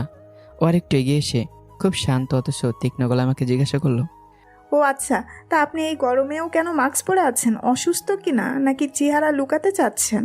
নীলিমার কণ্ঠে সে টান আমাকে ক্ষতবিক্ষত করে দিচ্ছে। ও কিছু একটা বলতে যাচ্ছিল। ঠিক তখনই উপরতলের সিঁড়ি থেকে একটা গণবিদারী চিৎকার ভেসে এলো। কোথায় আপনার ভাইয়া? আপনার ভাইয়া কোথায়? আজ ওর একদিন কি আমার একদিন? চিৎকারটা শুনে সবাই চমকে উপরের দিকে তাকালো। সিঁড়ি দিয়ে কেউ একজন ঝড়ের বেগে নেমে আসছে। ড্রয়িং রুমের পরিবেশটা মুহূর্তেই থমথমে হয়ে গেল। নীলিমা ওর কথা থামিয়ে সিঁড়ির দিকে তাকালো। আমার মাথার উপর দিয়ে যেন সব কিছু যাচ্ছে। একদিকে বাবা মায়ের সামনে মাস্ক পরা এক আগন্তুক আমি, অন্যদিকে রিয়ার সেই করুণ চাহনি, আর এখন ওপরের এই রহস্যময় চিৎকার। আমি নিচে মাস্ক পরে এক কোনায় দাঁড়িয়ে যখন নীলিমার তীক্ষ্ণ প্রশ্নের উত্তর খুঁজছিলাম, ঠিক তখন উপরতলে একটা প্রচণ্ড শোরগোল শোনা গেল। ওপরে তাকে দেখি ঝুমা পাগলের মতো চিৎকার করতে করতে সিঁড়ির দিকে আসছে। ওর পিছনে ইকরা, ফাগুন আর নীরব। ঝুমার চোখে মুখে এক অদ্ভুত বিস্ময় আর উত্তেজনা। আসলে ইকরারা যখন উপরে গিয়েছিল তখন নীরবকে দেখে ঝুমা তাকে আমি ভেবে ভুল করে বসেছিল। পরে যখন সে নীরব আর ইকরার থেকে আসল সত্যটা জানতে পারলো যে আসল আবির নিচেই ছদ্মবেশে আছে, তখনই সে নিজেকে সামলাতে না পেরে চিৎকার করে নিচে নামতে শুরু করলো। ঝুমার চিৎকার শুনে ড্রয়িং রুমের সবাই সিঁড়ির দিকে ফিরে তাকালো। নীরব যখন সিঁড়িতে নিচে নামলো, পুরো হলরুম যেন নিস্তব্ধ হয়ে গেল। আমার আব্বু আম্মু, নীলিমা আর ওর বাবা মা সবার চোখ যেন কপাল ছাপিয়ে উপরে উঠে গেছে। কারণ নীরব দেখতে ঠিক 1 বছর 3 মাস আগের সেই আমার মতোই। নীরবকে দেখা মাত্রই আমার আব্বুর চোখ দিয়ে নোনা জল গড়িয়ে পড়তে লাগলো। আম্মুর কাছে তখন পৃথিবীর আর সব নিয়ম তুচ্ছ। তিনি কোনো দিকে না থেকে পাগলের মতো দৌড়ে নীরবের কাছে গেলেন। ঘরভর্তি মানুষের সামনে হঠাৎ একটা চরের শব্দ ভেসে এলো। আম্মু নীরবের 2 গালে কষে 2টা চর বসিয়ে দিলেন। তারপর নীরবের কলারটা শক্ত করে চেপে ধরে ডুকরে কেঁদে উঠলেন। তুই এত পাষাণ কিভাবে হলি? তুই অনেক খারাপ, অনেক খারাপ। আমাদের এভাবে জ্যান্ত মরা করে তুই কোথায় লুকিয়েছিলি? একবারও কি তোর এই অভাগী মায়ের কথা মনে পড়লো না? জানিস তোর শোকে তোর বাবা কত পাথর হয়ে গিয়েছিল? পুরো ড্রয়িং রুম তখন মৃত্যুপরীর মতো শান্ত। নীলিমার এক হাতে ওর ছোট্ট আদিকে জাপটে ধরে অবিশ্বাসের দৃষ্টিতে নীরবের দিকে তাকিয়ে আছে। ওর চোখের কোণে জমা জলগুলো বাঁধ ভেঙে গড়িয়ে পড়ছে। ঝুমা আর ইকরা সিঁড়ির গোড়ায় দাঁড়িয়ে হাঁপাচ্ছে। সবাই নিশ্চিত যে এটাই সে আবির, যে এতদিন পর অপমানের গ্লানি নিয়ে ফিরে এসেছে। কিন্তু নীরব একদম অবিচল। ওর চোখে মুখে কোনো ভাবান্তর নেই। ও আম্মুর হাত দুটো আলতো করে সরিয়ে দিয়ে এক বুক দীর্ঘ শ্বাস পেলে খুব শান্ত ও গম্ভীর গলায় বলল, দেখুন আন্টি, আপনি বোধহয় খুব বড় একটা ভুল করছেন। আপনি যাকে আবির ভেবে চর মারছেন আর জড়িয়ে কাঁদছেন, আমি সেই আবির না, আমার নাম নীরব। আম্মু মুহূর্তের মধ্যে পাথরের মতো জমে গেলেন। তার হাতের বাঁধন হালকা হয়ে এলো। ডুকরে ওঠা কান্নার আওয়াজ যেন গলার কাছে দলা পাকিয়ে গেল। মানে তুই কি বলছিস এইসব? তুই আমার আবির না? মানে এই মুখ, এই চোখ সব তো আমার কলিজার টুকরা আবিরের মতো। তুই কি এখনো আমাদের উপর রাগ করে আছিস বাবা? নীরব মাথা নিচু করে এক মুহূর্ত চুপ রইল। তারপর সবার নীরবতা চুরমার করে দিয়ে হাতটা উঁচু করলো। মাস্ক পরা এক পাশে দেয়ালের সাথে মিশে থাকা আমার দিকে সরাসরি আঙ্গুল তাক করলো। আপনি যাকে খুঁজছেন সে হারানো সন্তান আমি না। আপনার আসল আবির হচ্ছে ওই যে ওখানে দাঁড়িয়ে আছে। নীরবের আঙ্গুলটা এখন সরাসরি আমার বুকের উপর ছিল। ড্রয়িং রুমের শত শত চোখ মুহূর্তেই নীরবের আঙ্গুল অনুসরণ করে আমার উপর এসে আশ্রে পড়ল। আমি তখন জ্যান্ত লাশের মতো দাঁড়িয়ে আছি। মাস্কের আড়ালে আমার কপালে ঘাম জমতে শুরু করেছে। নিঃশ্বাস যেন আটকে আসছে। নীলেমে এক প্যাক করে আমার দিকে এগিয়ে আসতে লাগলো। ওর চোখের চাহনি এখন আর কেবল সন্দেহ নয়, বরং এক প্রচণ্ড ঝড়ের পূর্বাভাস। পুরো বাড়ি যেন এক অগ্নিকুণ্ডে পরিণত হয়েছে। 1 বছর 3 মাস ধরে বুকের ভেতর চেপে রাখা সব গোপন কথা, সব অপমান আর যন্ত্রণার পাহাড় কি তবে আজ এই উৎসবের ভিড়েই ছাই হয়ে উড়ে যাবে? ড্রয়িং রুমে শত শত মানুষের উৎসুক দৃষ্টি এখন আমার উপর। নীরব যখন আঙ্গুল তুলে আমার পরিচয় দিয়ে দিল, তখন আমার পায়ের তলার মাটি যেন সরে যাচ্ছিল। সবাই স্তব্ধ হয়ে দাঁড়িয়ে আছে, কিন্তু নীলিমা কোনো কিছু তোয়াক্কা করলো না। ও ঝড়ের বেগে আমার দিকে এগিয়ে এলো এবং সবার সামনে আমাকে জাপটে ধরে পাগলের মতো কান্না শুরু করলো। নীলিমার কোলে থাকা বাচ্চাটাও উচ্চস্বরে কাঁদছে। নীলিমার শরীরটা থরথর করে কাঁপছে। ও চোখের নোনা জলে আমার গায়ে শার্ট ভিজে যাচ্ছে। আমি জানতাম তুমি আসবে, আমি জানতাম তুমি ফিরে আসবে। আমার আল্লাহর কাছে যাওয়া বৃথা যায়নি। আম্মু তুমি দেখো, আমি বলছিলাম না আমার আবির ঠিক ফিরে আসবে? এই তো সে আমাদের ছেড়ে থাকতে পারেনি। নীলিমা সে আকুতিতে পুরো বাড়িতে এক আবেগঘন পরিবেশ তৈরি হলো। আম্মু অঝরে কাঁদছে। আব্বু অপরাধীর মতো মাথা নিচু করে দাঁড়িয়ে আছে। সবাই হয়তো ভেবেছিল 1 বছর 3 মাসের বিরহ আজ এই মিলনের মাধ্যমে শেষ হবে। সবাই হয়তো ভেবেছিল আমি নীলিমাকে শক্ত করে জড়িয়ে ধরে বলবো, কান্না করো না পাগলি, আমি ফিরে এসেছি। কিন্তু না, আমি তখন একটা জ্যান্ত লাশের মতো দাঁড়িয়ে আছি। আমার হাত দুটো পাথরের মতো শক্ত হয়ে পাশে ঝুলে আছে। নীলিমার এই স্পর্শ আজ আমার কাছে বিষের মতো লাগছে। যে নীলিমা একদিন এক চেলতে বিশ্বাস না করে আমাকে ছুঁড়ে ফেলে দিয়েছিল, আর সে কোন অধিকারে আমায় জড়িয়ে ধরেছে। আমি খুব ধীর স্থিরভাবে অত্যন্ত শীতলতায় নীলিমাকে নিজের শরীর থেকে আলতো করে সরিয়ে দিলাম। নীলিমা ছিটকে একটু দূরে সরে গেল। ও বড় বড় চোখ করে অবাক হয়ে আমার দিকে তাকিয়ে আছে। ও চোখে সে হাহাকার আমি দেখতে পাচ্ছি, কিন্তু আমার হৃদয়ে আজ কোনো দয়া নেই। পুরো ড্রয়িং রুমে নিস্তব্ধতা ভেঙে আমি নিজের মুখের মাস্কটা ধীরে ধীরে খুলে ফেললাম। সবার সামনে বেরিয়ে এলো সেই 1 বছর 3 মাস আগের মুখটা। তবে এখনকার চোখে কোনো মায়া নেই, আছে কেবল একরাশ অবজ্ঞা। আমি একটা তাচ্ছিলের হাসি হাসলাম। সবার চোখের দিকে একবার তাকিয়ে বুক চিরে আসা দীর্ঘশ্বাসটা চেপে ধরে বলতে শুরু করলাম, হ্যাঁ, আমি সেই লম্পট আবির, আমি সেই দর্শনকারী যাকে তোমরা একদিন কুকুর বেলারের মতো এই বাড়ি থেকে রাস্তায় ফেলে দিয়েছিলে। তো কি হয়েছে এখন? এত কান্নাকাটি কেন? উৎসবের বাড়িতে হঠাৎ চোখের মাতম কেন শুরু হলো? আমার কথাগুলো তীরের মতো সবার বুকে গিয়ে বেচ্ছে। নীলিমা অবিশ্বাসের দৃষ্টিতে তাকিয়ে আছে। ও হয়তো এই বদলে যাওয়া নির্দয় আবিরকে আশাই করেনি। নীলিমার আব্বু আর আমার আব্বু দুজনে মাথা নিচু করে দাঁড়িয়ে আছে। আমি আবারও নীলিমার চোখের দিকে তাকিয়ে বললাম, নীলিমা, তুমি তো বলেছিলে আমি একটা লম্পট, চরিত্রহীন। তবে আজ এই লম্পটকে জড়িয়ে ধরে কেন ড্রামা করছো? আজ কেন তোমার মনে হচ্ছে যে আমি ফিরে আসবো? সেদিন যখন বৃষ্টির রাতে আমি তোমাদের দরজা দাঁড়িয়ে চিৎকার করে বলেছিলাম আমি নির্দোষ, তখন কি তোমার আল্লাহর কথা মনে পড়েনি? আজ কেন এত দরদ? ড্রয়িং রুমে উপস্থিত মেহমানরা একে একে তাদের মুখ চাওয়াচাওয়ি করছে। আকবর কাকা স্তব্ধ হয়ে দেখছেন সেই ছেলেকে, যাকে তিনি নিজের চেয়ে বেশি বিশ্বাস করে ব্যবসায়ী অংশীদার করেছিলেন। তিনি আজ জানতে পারলেন তার প্রিয় আবির আসলে এই বাড়িরই বিতাড়িত সেই ছেলে। আমার বুকের ভিতর দাউ দাউ করে আগুন জ্বলছে, যে আগুন 1 বছর 3 মাস ধরে আমাকে তিল তিল করে পুড়িয়েছে। আর সেই আগুনেই আমি এই উৎসবের আমেজটা পুড়িয়ে ছারখার করে দেব। পুরো ড্রয়িং রুমে তখন পিতপতন নিস্তবতা। আমার মাস্কহীন চেহারার দিকে সবাই এমনভাবে তাকিয়ে আছে যেন তারা কোনো জ্যান্ত লাশের পুনর্জন্ম দেখছে।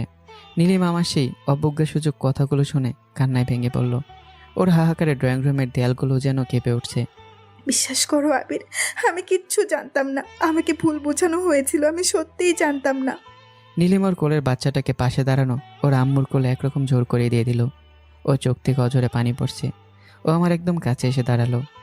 তুমি আমাকে যে শাস্তি দিতে চাও তাও আমি মাথা পেতে নেব, কিন্তু ওভাবে মুখ ফিরিয়ে থেকো না। আমি তোমার নীলিমা আবির। আমি একটা তাচ্ছিলের হাসি হাসলাম, যে হাসি কোনো আনন্দ থেকে আসে না, আসে ভেতরের পুরে ছাই হয়ে যাওয়ার পর। সব কিছু কি এতই সহজ নীলিমা? তুমি ভেবেছো আমি 1 বছর 3 মাস পর হঠাৎ উদয় হব? তুমি একটু চোখের পানি ফেলবে, আমি একটু অভিমান করব, আর তারপর সব ঠিক হয়ে যাবে? এটা কোনো নাটক বা সিনেমা না নীলিমা, এটা রিয়েল লাইফ। এখানে করা অপমানের দাগ রক্ত দিয়েও মোছা যায় না। আমি আমার বুকে আঙ্গুল দিয়ে দেখালাম। আমার কথাগুলো নীলিমাকে যেন আরও পাগল করে তুলল। ও হিতাহিত জ্ঞান হারিয়ে আবার দৌড়ে এসে আমাকে জড়িয়ে তুলল শক্ত করে। মানুষের ভিড়, মুরব্বীদের শাসন, ও আজ কিছুরই তোয়াক্কা করছে না। ও পাগলের মতো আমার মুখে কপালে কিস করতে লাগলো আর বলতে লাগলো, প্লিজ আবির, আমাকে মাফ করে দাও। আমি তোমাকে ছাড়া মরে যাব। আমি জানতাম তুমি নির্দোষ, আমি জানতাম। নীলিমার এই উন্মাদনার কান্নাকাটি দেখে ড্রয়িং রুমে উপস্থিত সবার চোখ ভিজে উঠল। আম্মা আঁচলে মুখ ঢেকে কাঁদছেন, এমনকি আকবর কাকার মতো শক্ত মানুষের চোখেও পানি। কিন্তু আমার ভেতরে তখন 1 বছরের জমানো অগ্নিগিরি। নীলিমার এই স্পর্শ আমাকে ভালোবাসার কথা মনে করাচ্ছে না, বরং মনে করাচ্ছে সেই রাতের কথা, যেদিন আমাকে অজ্ঞান অবস্থায় এই বাড়ি থেকে বের করে দেওয়া হয়েছিল। আমি সজোরে নীলিমাকে নিজের থেকে সরিয়ে দিলাম। আমার ভেতরে থাকা পশুটা যেন হুট করে জেগে উঠল। সজোরে নীলিমার গালে 2টো চর বসিয়ে দিলাম। চরের চোটে নীলিমা ছিটকে ফ্লোরে পড়ে গেল। ওর ঠোঁটের কোনা ফেটে রক্ত ঝরতে শুরু করেছে। নীলিমার রক্ত দেখে এক মুহূর্ত আমার কলিজাটা যেন ফেটে যাচ্ছিল। বুকটা হাহাকার করে উঠল, কিন্তু পরক্ষণে মনে পড়ল সে অন্ধকার রাত, সে অপবাদ, আর রাস্তার ধুলোয় পড়ে থাকা আমার জীবন। আমি নিজেকে শক্ত করলাম। এনাফ নীলিমা, একদম এনাফ। তুমি বড্ড বেশি করছো। আজ দরদ দেখাতে এসো না। আমার এই নিষ্ঠুর ব্যবহারে পুরো বাড়ি থমকে গেল। নীলিমার আব্বু স্তব্ধ হয়ে তাকিয়ে আছেন। হুট করে আমার আব্বু বাঘের মতো গর্জন করে উঠলেন, আবির! বলে আব্বু হন্তদন্ত এগিয়ে এসে আমার গালে কষে একটা চর মারলেন। চরের ধাক্কায় আমি 2 কদম পিছিয়ে গেলাম। আমার গালে আঙ্গুলে দাগ বসে গেছে। কিন্তু আশ্চর্যের বিষয় হলো আমার চোখে তখন কোনো পানি নেই। সবাই ভাবছিল আমি হয়তো কাঁদবো বা ভেঙে পড়ব, কিন্তু আমি অদ্ভুতভাবে হাসতে শুরু করলাম। আমার ঠোঁটের কোনো এক পৈশাচিক হাসি ফুটে উঠল। পাগলের মতো এসেই যাচ্ছি। ড্রয়িং রুমের সবাই আমার এই হাসি দেখে আতঙ্কিত হয়ে উঠল। নীলিমা ফ্লোরে বসে রক্তমাখা মুখে আমার এই পাগলামো দেখছে। আমি হাসতে হাসতে হঠাৎ দরজার দিকে তাকালাম। দরজার পাশে কাউকে দাঁড়িয়ে থাকতে দেখে আমার হাসি আরও বেড়ে গেল। আমি হাতের ইশারাটাকে ডাকলাম, আরে আরে সবাই দেখুন কে আসছে। আপনাকে তো খুঁজছিলাম। আপনার আগমনটা ঠিক সময় হয়েছে। আপনাকে তো আমার এখন সবচেয়ে বেশি দরকার। আমার কথা শুনে সবাই দরজার দিকে চোখ ঘোরালো। দরজার পাশে দাঁড়ানো মানুষটাকে দেখা মাত্র আমার ভেতরের সেই পৈশাচিক হাসিটা বিষাদের রূপ নিল। দরজায় দাঁড়িয়ে থাকা রনি ভাইয়ের দিকে তাকিয়ে আমি অবজ্ঞার একটা দীর্ঘ শ্বাস ফেললাম। ড্রয়িং রুমের সবাই তখন রনি ভাইয়ের দিকে অবাক হয়ে তাকিয়ে আছে। আরে আরে, আপনারই তো দরকার ছিল রনি ভাই। দেখলেন তো আপনাকে সেদিন সাহায্য করার পরিণাম কি হলো? কেন এমনটা করলেন আমার সাথে? কেন আমার সাজানো জীবনটা এভাবে তছনছ করে দিলেন? রনি ভাই অপরাধীর মতো মাথা নিচু করে দাঁড়িয়ে আছে। ওনার মুখে কোনো কথা নেই। হয়তো বিবেকের দংশনে উনি আজ বাকরুদ্ধ। এতক্ষণে যে জেদ আর ঘৃণা আমাকে শক্ত করে ধরে রেখেছিল, রনি ভাইকে দেখা মাত্রই সে বাঁধ ভেঙে গেল। আমি নিজেকে সামলাতে পারলাম না। হুট করে সবার সামনে মেঝেতে হাঁটু গেড়ে বসে পড়লাম। 1 বছর 3 মাসে জমানো সব কষ্ট নোনা জল হয়ে 2 চোখ বেয়ে নামতে শুরু করলো। আমি ডুকরে কেঁদে উঠলাম। ঠিক সেই মুহূর্তে আম্মু টলমল পায়ে আমার দিকে এগিয়ে এলেন। আম্মু আমার কাঁধে হাত রাখতেই আমার সারা শরীর রি করে উঠল। আমি আর পারছিলাম না, এই মিথ্যা ওদের বোঝায় সহ্য হচ্ছিল না। আমি আম্মুকে জড়িয়ে ধরে ওনার কোলেই মুখলো কিছুটা বাচ্চার মতো কান্নায় ভেঙে পড়লাম। আম্মু, আমি আর পারছি না আম্মু, আমি আর এই যন্ত্রণা নিতে পারছি না, আমাকে নিয়ে চলো এখান থেকে। আমি মরে যেতে চাই আম্মু, আমি মরে যেতে চাই। এই অপবাদের বিষ যে আর সহ্য হচ্ছে না। কেন আমার সাথে এমন হলো আম্মু? কেন সবাই আমাকে ভুল বুঝলো? পুরো ড্রয়িং রুমের পরিবেশটা তখন গুমোট হয়ে গেছে। উপস্থিত মেহমান থেকে শুরু করে আকবর কাকা সবার চোখ দিয়ে জল গড়িয়ে পড়ছে। আমার সেই আর্তনাদ বাতাসের বুক চিরে দিচ্ছিল। ঠিক সেই সময়ে ফাগুন আমার মৃত্যুর কথা শুনে আর সহ্য করতে পারলো না। ও পাগলের মতো কান্না করতে করতে আমার কাছে ছুটে এলো। ভাইয়া তুমি অনেক পচা, অনেক পচা। তুমি মরে যাওয়ার কথা কেন বলছো? তুমি যদি আমাকে ছেড়ে চলে যাও তবে আমি তোমার সাথে চলে আসবো। আমাকে একা রেখে যাওয়ার কথা আর কোনোদিনও বলবে না। আমি ফাগুনকে শক্ত করে ঝাপটে ধরলাম। আমার ছোট্ট বোনটার এই কান্নায় আমার বুকটা ছিঁড়ে ফেলছে। তখন নীরবে এগিয়ে এলো। ওর চোখেও তখন শ্রাবণের ধারা। ও আমার পাশে বসে আমার হাতটা শক্ত করে ধরলো। আমার হাত দুটো শক্ত করে ধরে টুকরে কেঁদে উঠলো। ভাইয়া প্লিজ শান্ত হ, তোর পায়ে পড়ি। তুই এভাবে মরে যাওয়ার কথা বলিস না। তুই যদি আজ ভেঙে পড়িস তবে আমাদের কি হবে? এই দুনিয়ায় তুই ছাড়া আমাদের আগলে রাখার মতো আর কে আছে? আমাদের মতো এতিমদের কথা একবারও কি তোর মনে পড়ে না? তুই তো আমাদের সব ভাইয়া। তুই তো আমাদের মাথার উপরে সেই বট গাছ, যার ছায়ায় আমরা বেঁচে আছি। তোকে ছাড়া যে আমরা এক মুহূর্ত বাঁচতে পারবো না ভাইয়া। আমাদের আর একা করে দিস না। আমরা 3 ভাই বোন যখন একে অপরকে জড়িয়ে ধরে ফ্লোরে বসে কাঁদছিলাম, তখন ড্রয়িং রুমের সবাই স্বস্তির হয়ে দাঁড়িয়ে রইল। 1 বছর 3 মাস আগে যে পরিবারটা ছারখার হয়ে গিয়েছিল, আর সেই পরিবারের সন্তানের কান্নায় আকাশের বুকটাও যেন কেঁপে উঠছে। নীলিমা একপাশে দাঁড়িয়ে নিজের ঠোঁটের রক্ত মুছে আবারও কাঁদছে। হুইল চেয়ারে বসে থাকা রিয়ার শরীরটা থরথর করে কাঁপছে। রিয়া বড় বড় চোখ করে আমার দিকে তাকালো। সেই চোখে আজ কোনো ঘৃণা নেই, আছে শুধু ক্ষমা পাওয়ার আকুতি। আবির প্লিজ ভাই, তুই শান্ত হ। আর এভাবে মরে যাওয়ার কথা মুখে আনিস না। আজ আমার এই পঙ্গু শরীরটার দিকে একবার তাকা। তুই কি দেখতে পাচ্ছিস না তোর সাথে যা করেছি? প্রকৃতি তার প্রতিটি সেকেন্ডের হিসেব রক্ত দিয়ে আমার থেকে বুঝে নিয়েছে। এই হুইল চেয়ার কোনো দুর্ঘটনা না রে আবির, এটা আমার সেই মহাপাপের জ্যান্ত জেলের দেওয়াল। রিয়া হিসকে তুলে কাঁদতে কাঁদতে বুক চিরে আসা এক দীর্ঘ শ্বাস ফেলে সবার দিকে তাকালো। ওর গলার স্বর কান্নায় বুঝে আসছে। তোরা তো জানতিস আমি আবিরকে কতটা উন্মাদের মতো ভালোবাসতাম, কিন্তু যখন আমিরের কাছে শুনলাম আবির বিয়ে করে ফেলেছে, তখন আমার মনে হয়েছিল কেউ যেন আমার কলিজাটা জ্যান্ত ছিঁড়ে ফেলেছে। নিজেকে পাথর বানিয়ে অনেক বুঝিয়েছিলাম আমার ভালোবাসা যদি সুখে থাকে তবে আমি খুশি, কিন্তু সেই আগুনের উপর পেট্রোল ঢেলে দিল রনি ভাইয়া। ঠিক তার পরের দিনই রনি আমার সাথে দেখা করে বিষ ঢেলে দিল। সে বলেছিল, রিয়া, আবির একটা বেঈমান। ও নিজের স্বার্থের জন্য আমার পিঠে ছুরি মেরে নীলিমাকে কবজা করেছে। তুই কি তোর ভালোবাসা এই অপমান সহ্য করবি? আমি তখন রাগে, অভিমানে আর ঈর্ষায় অন্ধ হয়ে গিয়েছিলাম। রনির বিষাক্ত মিথ্যেগুলো আমার কাছে তখন ধ্রুব সত্য মনে হলো। আমরা দুজনে মিলে প্ল্যান করলাম তোমাদের সাজানো সংসারটা ছাড়খাড় করে দেওয়ার। কিন্তু বিশ্বাস করো আবির, তখন আমি একবারের জন্য টের পাইনি রনির নজর তোর উপর ছিল না। ওর নজর ছিল নীলিমা আপুর বাবার ওই অঢেল সম্পত্তির উপর। নীলিমা আপু যখন সেদিন তোকে লম্পটার ধর্ষণকারী মনে করে কুকুর বিড়ালের মতো অপমান করে ঘর থেকে বের করে দিল, আমি তখন আড়ালে দাঁড়িয়ে হাসছিলাম। ভেবেছিলাম এবার বোধহয় আমার আবিরকে আমি ফিরে পাবো। ঠিক সেই সময় রনি আমাকে একটা নির্জন জায়গায় ডাকলো। সেদিন ওর চোখে মুখে শয়তানি হাসি। একটা গ্লাস আমার সামনে বাড়িয়ে দিয়ে বলল, নে রিয়া, আজ একটা সেলিব্রেশন হওয়া উচিত। আবির তো এখন রাস্তার কুত্তা। আমি বারবার না করেছিলাম আবির, আমি ড্রিঙ্কসটা নিতে চাইনি, কিন্তু রনি ধমক দিয়ে গলায় নলি চেপে ধরে জোর করে ওটা আমার পেটে ঢুকিয়ে দিল। কিছুক্ষণ পর আমার মনে হলো মাথার ভিতর সব ঘুরছে, পৃথিবীটা অন্ধকার হয়ে আসছে। তারপর কি হয়েছিল আমার কিছু মনে নেই। যখন কয়েক ঘন্টা পর আমার জ্ঞান ফিরল, তখন দেখলাম আমার শরীরটা বিধ্বস্ত, সারা গায়ে কালশিটে দাগ। রনি আমার সেই অসহায় অবস্থার কিছু নোংরা ছবি তুলে রেখেছিল। যে রনিকে আমি বড় ভাই মনে করে বিশ্বাস করেছিলাম, সেই পশুটাই আজ আমার সম্ভ্রম কেড়ে নিয়ে আমাকে ব্ল্যাকমেল করতে শুরু করলো। আমি ভয়ে কুঁকড়ে গিয়েছিলাম। ও আমাকে হুমকি দিল, যদি আমি ওর কথা মতো নীলিমা আপুর স্বাক্ষর জাল না করি, তবে ও সেই ছবিগুলো ইন্টারনেটে ছড়িয়ে আমাকে সমাজচ্যুত করবে। আমি কত রাত যে ওর পায়ে পড়ে কেঁদেছি, কতবার যে বলেছি, দয়া করো ভাইয়া, আমার জীবনটা শেষ করো না। কিন্তু রনির পাথর মনে এক চিলতেও দয়া ছিল না। সবচাইতে বড় আঘাতটা পেলাম সেদিন, যখন আমি ওকে গিয়ে বললাম, রনি ভাইয়া, আমি প্রেগনেন্ট, আমি আর এই পাপ করতে পারবো না, আমাকে মুক্তি দাও।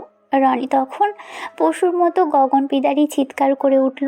ও আমাকে পা দিয়ে সজোরে লাথি মারতে মারতে বলল, কিসের প্রেগনেন্ট হারামি মেয়ে? তুই এখনই এখান থেকে দূর হবি, না হলে আজ তোকে মেরেই মাটিতে পুঁতে ফেলবো। আমি রনির পা দুটো জড়িয়ে ধরে রক্ত মাখামুখে কেঁদেছিলাম। বললাম, প্লিজ রনি, এভাবে বলো না। তুমি যদি আমাকে ছুঁড়ে ফেলে দাও, তবে আমার যে মৃত্যু ছাড়ার কোনো পথ নেই। আমার এই অনাগত সন্তানের কি হবে? কিন্তু রনির বুক কাঁপলো না, উল্টো আমাকে আরও একটা ঘৃণা ভরা লাথি দিয়ে বলল, তুই মর বা বাস, তাতে আমার কিছুই যায় আসে না। তোকে দিয়ে আমার কাজ হয়ে গেছে, এখন তুই আস্তা কুড়ে গিয়ে পড়লে আমার কি? এখনই আমার বাড়ি থেকে বের হ। আমি কোনো উপায় না পেয়ে কুকুরের মতো ওর পা আঁকড়ে ধরলাম। কান্নায় ভেঙে পড়ে বললাম, প্লিজ, তুমি আমার সাথে এমন পশুত্ব করতে পারো না। কিন্তু রনি আমাকে চুল ধরে টেনে হিঁচড়ে পশুর মতো বাড়ির সদর দরজা দিয়ে রাস্তায় বের করে দিল। সেদিন ওর বাড়ি থেকে যখন টলতে টলতে ফিরছিলাম, আমার বারবার মনে হচ্ছিল, এই কলঙ্কিত শরীর নিয়ে বেঁচে থাকার চেয়ে মরে যাওয়া অনেক ভালো। ঘৃণা আর অপমানের পাহাড় নিয়ে আমি যখন অন্যমনস্ক হয়ে রাস্তা পার হচ্ছিলাম, তখনই একটা চলন্ত বাস দানবের মতো এসে আমাকে পিষে দিল। বাসটা আমার দুটো পায়ের উপর দিয়ে চলে গেল আবির। আমার পাপের বোঝা এতটাই ভারী ছিল যে বিধাতা আমাকে মরতেও দিল না, আমাকে জীবন্ত লাশ বানিয়ে হুইল চেয়ারে বসিয়ে রাখলো। রিয়া হাসপাতালে সেই যন্ত্রণার কথা মনে করে ডুকরে কেঁদে উঠল। সেদিন বাসের ধাক্কায় যখন আমার শরীরটা পিষে গেল, আমি ভেবেছিলাম সব শেষ, কিন্তু বিধাতা আমাকে মরতে দিল না। যখন আমার জ্ঞান ফিরল, নাকে এলো হসপিটালের সেই উৎকট ঔষধের গন্ধ। চোখে ঝাপসা দেখেছিলাম, তবুও দেখলাম আমার সামনে আব্বু, আম্মু, নীলিমা আপু আর ওর বাবা মা সবাই দাঁড়িয়ে আছে। রিয়া তো ছিল সেখানে। আম্মু আমার জ্ঞান ফিরতে দেখে কান্নায় ভেঙে পড়ল। সবার চোখে মুখে এক অদ্ভুত করুণা, কিন্তু তখনও পর্যন্ত আমি খেয়াল করিনি আমার সাথে আসলে কি হয়েছে। আমি বিছানা থেকে ওঠার চেষ্টা করলাম, কিন্তু পারলাম না। আমার শরীরের নিচের অংশটা যেন একদম অবশ হয়ে আছে। আমি কাঁপা কাঁপা হাতে গায়ে চাদরটা সরালাম। রিয়া ডুকরে কেঁদে উঠে থামলো। ও শরীর থরথর করে কাঁপছে। আমি দেখলাম আমার দুটো পানি হাঁটুর নিচ থেকে আমার শরীরটা শূন্য। আমি চিৎকার করে উঠতে চাইলাম, কিন্তু গলা দিয়ে কোনো স্বর বের হলো না। আমি পুরোপুরি ভেঙে পড়লাম। আমার মনে হচ্ছিল পৃথিবীটা কেন এখনই ফেটে যাচ্ছে না, কেন আমি মাটির নিচে হারিয়ে যাচ্ছি না। আম্মু কাঁদতে কাঁদতে জিজ্ঞেস করলো, কিভাবে এমনটা হলো? কে তোকে এই অবস্থা ফেললো? আমি তখন আর নিজেকে ধরে রাখতে পারিনি। মিথ্যে সেই পাহাড়টা আর বইতে পারছিলাম না। আমি কাঁদতে কাঁদতে তাদের সব সত্যি কথা বলে দিলাম। রনি সেই পৈশাচিক চক্রান্ত, ব্ল্যাকমেল আর আমার সেই অন্ধ প্রেমের কথা সব কিছু খুলে বললাম। আমি নীলিমা আপুর দিকে তাকিয়ে দুহাত জোর করে ক্ষমা চেয়েছিলাম। বলেছিলাম, আপু, আমি তোমার সাজানো সংসারটা ছাড়খাড় করে দিয়েছি। আমার মতো পাপিকে তুমি কোনো দিনও ক্ষমা করো না। আজ এই হুইল চেয়ারই আমার শেষ ঠিকানা হবে। তোর অভিশাপ লেগেছে আমার গায়ে। আমি এখন এক জ্যান্ত লাশ। রিয়ার কথাগুলো শেষ করে হাহাকার করে চিৎকার দিয়ে কেঁদে উঠল। ওর সেই বুকফাটা আর্তনাদ, ড্রয়িং রুমের ঝাড়বাতিগুলো যেন কেঁপে উঠছে। ও হুইল চেয়ারে বসে থাকা অবস্থাতে আমার দিকে হাত বাড়িয়ে দিল। প্লিজ আবির, আমাকে মাফ করে দে। আমি তোর জীবনটা বিষিয়ে দিয়েছি। তুই যা খুশি শাস্তি দে আমাকে। আমাকে পুলিশে দে, মেরে ফেল, তবুও একটাবার বল যে তুই আমাকে ক্ষমা করেছিস। আমি এই পাপের বোঝা নিয়ে আর বাঁচতে পারছি না রে আবির ভাই। আমি এতক্ষণ পাথরের মতো নিথর হয়ে দাঁড়িয়েছিলাম। রিয়ার প্রতিটি শব্দ আমার কানে সজোরে ধাক্কা দিচ্ছিল। 1 বছর 3 মাসের সে অপমান, সে রাতের বৃষ্টি, নীলিমার অবজ্ঞা, সব কিছু ছাপিয়ে রিয়ার এই পঙ্গু চেহারাটা আমার চোখের সামনে ঝাপসা এলো। আমার চোখ দিয়ে নোনা জল গড়িয়ে পড়ছে। আমি যেন বর্তমানে নেই, আমি যেন কোনো শূন্যতার মাঝে ভাসছি। আমি খুব ধীর পায়ে রিয়ার দিকে এগিয়ে গেলাম। ওর সামনেকে মেঝেতে হাঁটু গেড়ে বসলাম। রিয়ার সে পাহীন অবশিষ্টাংশ দেখে আমার কলিজাটা মোচড় দিয়ে উঠল। ও আমাকে দেখে ভয়ে আর লজ্জায় মুখ ঢেকে ফেললো। আমি ওর হাত দুটো নিজের হাতের মুঠো নিয়ে আলতো করে ওর কপালে একটা কিস করলাম। ধুর পাগলি, খাদিস না আর। আমাকে তুই ক্ষমা করে দিস রিয়া। আমি তোকে কোনোদিন বুঝতে পারিনি। আমি যদি সেদিন তোকে একটু আগলে রাখতাম, তবে আজ তোকে এই অবস্থায় দেখতেই হতো না। প্লিজ তুই আমাকে ক্ষমা করে দিস। আমি রিয়াকে শক্ত করে জড়িয়ে ধরে ওর কাঁধে মুখ রেখে ডুকরে কেঁদে উঠলাম। ড্রয়িং রুমে উপস্থিত সবাই এই দৃশ্য দেখে বাকরুদ্ধ। যে মেয়েটাই আমার জীবন ধ্বংস করে দিল, তাকে এভাবে আগলে রাখা, এটা বোধহয় কেবল আমি বলেই সম্ভব। কিন্তু আমার এই শান্ত রূপটা বেশিক্ষণ স্থায়ী হলো না। রিয়াকে ছেড়ে দেওয়ার পর হঠাৎ আমার মনে হলো শীত দ্বারা দিয়ে একটা আগুনের স্রোত বয়ে যাচ্ছে। 1 বছর 3 মাসের জমানো সে অপমান হঠাৎ করেই আমার মাথায় রক্তে চড়িয়ে দিল। আমি এক ঝাটকে উঠে দাঁড়ালাম। আমার চোখের মায়া মুহূর্তেই উধাও হয়ে সেখানে জায়গা করে নিল খুনের নেশা। আমি বাঘের মতো গর্জন করে উঠলাম, রনি, তোকে আজ আমি জ্যান্ত ছাড়ব না। তোকে আজ আমি মেরেই ফেলবো। তুই কয়টা জীবন নষ্ট করেছিস জানিস? আমার সম্মান, রিয়ার শরীর, নীলিমার সংসার, সব কিছুর মূলে তুই ছিলি। আজ তোর প্রতিটা মুহূর্তের হিসাব আমি রক্ত দিয়ে নেব। আমি পাগলের মতো হিংস্র হয়ে রনির দিকে এগোতে থাকলাম। রনি তখন ভয়ে কাঁপতে কাঁপতে দরজার দিকে পিছিয়ে যাচ্ছে। ওর কপালে বিন্দু বিন্দু ঘাম। ও হয়তো ভাবেনি আজ আমি এতটা ভয়ঙ্কর হয়ে উঠব। আমি যখন রনির কলার ধরার জন্য হাত বাড়ালাম, ঠিক তখনই পেছন থেকে কে যেন শক্ত করে আমার হাতটা ধরে ফেললো। আমি এক ঝটকায় পেছনে ফিরলাম।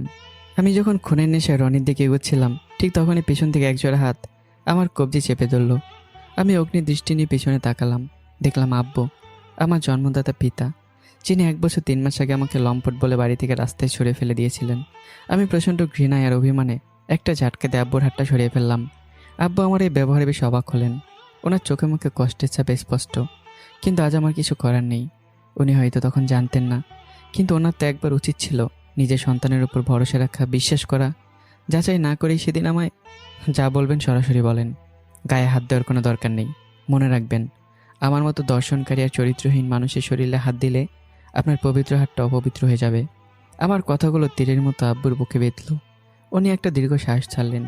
ওনার মাথাটা অপরাধবোধে নিচু হয়ে গেল। দেখ বাবা, তুই যা বলছিস সব ঠিক, কিন্তু রনের বিচার বোধহয় হয়ে গেছে আবির। আল্লাহ তাআলা ওর সব কিছুই কেড়ে নিয়েছে। এক ভয়াবহ অ্যাক্সিডেন্টে ওর পুরো ফ্যামিলি শেষ হয়ে গেছে। রনি এখন এই দুনিয়ায় একা। আব্বা আরও কিছু বলতে যাচ্ছিলেন, কিন্তু তাকে থামিয়ে দিয়ে রনি ডুকরে কেঁদে উঠল। যে রনি এতক্ষণ ভয়ে কাঁপছিল, সে এখন আমার সামনে এসে ভেঙে পড়ল। না আঙ্কেল, ওকে থামাবেন না, ওকে মারতে দিন। আমি এটাই পাওনা ওর কাছে। আমি ওর জীবনটা তছনছ করে দিয়েছি, ওর সুন্দর সাজানো স্বপ্নগুলো পুড়িয়ে দিয়েছি। আমি পাপিষ্ট, আমি অপরাধী। রনি আমার পায়ের কাছে বসে পড়ল। ওর চোখে এখন আর সেই শয়তানি নেই, আছে একরাশ অন্ধকার আর হাহাকার। প্লিজ আবির ভাই, তুই থামিস না। তোর মনে যা চায় তাই কর, আমাকে মার কাট, তবুও তোর মনের ক্ষোভ মেটা। আমি যে সব হারিয়ে আজ জানতো মরে আছি রে ভাই। আমার আর হারানোর কিছু নেই। আমি নির্বাক হয়ে দাঁড়িয়ে রইলাম। যে হাতটা রনির টুটি চেপে ধরার জন্য নিষ্পিস করছিল, সেই হাতটা এখন অরাশ হয়ে গেছে। ঘৃণা করার মতো শক্তিটুকু যেন হারিয়ে ফেললাম। যাকে মারতে চেয়েছিলাম, সে নিজেই যখন চিতার আগুনে পুড়ছে, তখন তাকে নতুন করে আর কী শাস্তি দেব? আমার পায়ের নিচে যেন মাটি নেই। আমি যেন এক গভীর শূন্যতায় তলিয়ে যাচ্ছি। পুরো ড্রয়িং রুম আবার নিস্তব্ধ হয়ে গেল। নীলিমা একপাশে দাঁড়িয়ে কাঁপছে। আর সব সত্য সামনে, কিন্তু এই সত্যকে আমাদের হারানো দিনগুলো ফিরিয়ে দিতে পারবে? আমি যখন রনির সামনে পাথরের মতো দাঁড়িয়েছিলাম, ঠিক তখনই ড্রয়িং রুমের প্রবেশ মুখে একটা পরিচিত কণ্ঠস্বর প্রতিধ্বনিত হলো। কোথায় আমার ভাই? কোথায় সে? আবির কোথায়? আমি ঘাড় ঘুরিয়ে তাকালাম। রিয়াদ, আমার সেই বন্ধু, যে আমার বিপদ আপদে সবসময় ছায়ার মতো ছিল। রিয়াদ আমাকে দেখা মাত্রই থমকে গেল। কয়েক সেকেন্ড স্তব্ধ হয়ে তাকিয়ে থেকে পাগলের মতো দৌড়ে এসে আমাকে চাপটে ধরলো। ওর বুকে ধরফরা নিয়ে আমি অনুভব করতে পারছি। তুই কেমন মানুষটা আবির? তোকে আমি কোথায় না খুঁজেছি। একবার কি তোর এই ওহাগা বন্ধুটার কথা মনে পড়লো না? কিভাবে পারলি এতদিন আমাদের আড়ালে থাকতে? আমি রিয়াদের পেটে হাত রাখলাম। আমার দু চোখ আবার ভিজে উঠল। সবার কথাই তো মনে পড়ে ভাই, কিন্তু আমি যে নিরুপায় ছিলাম।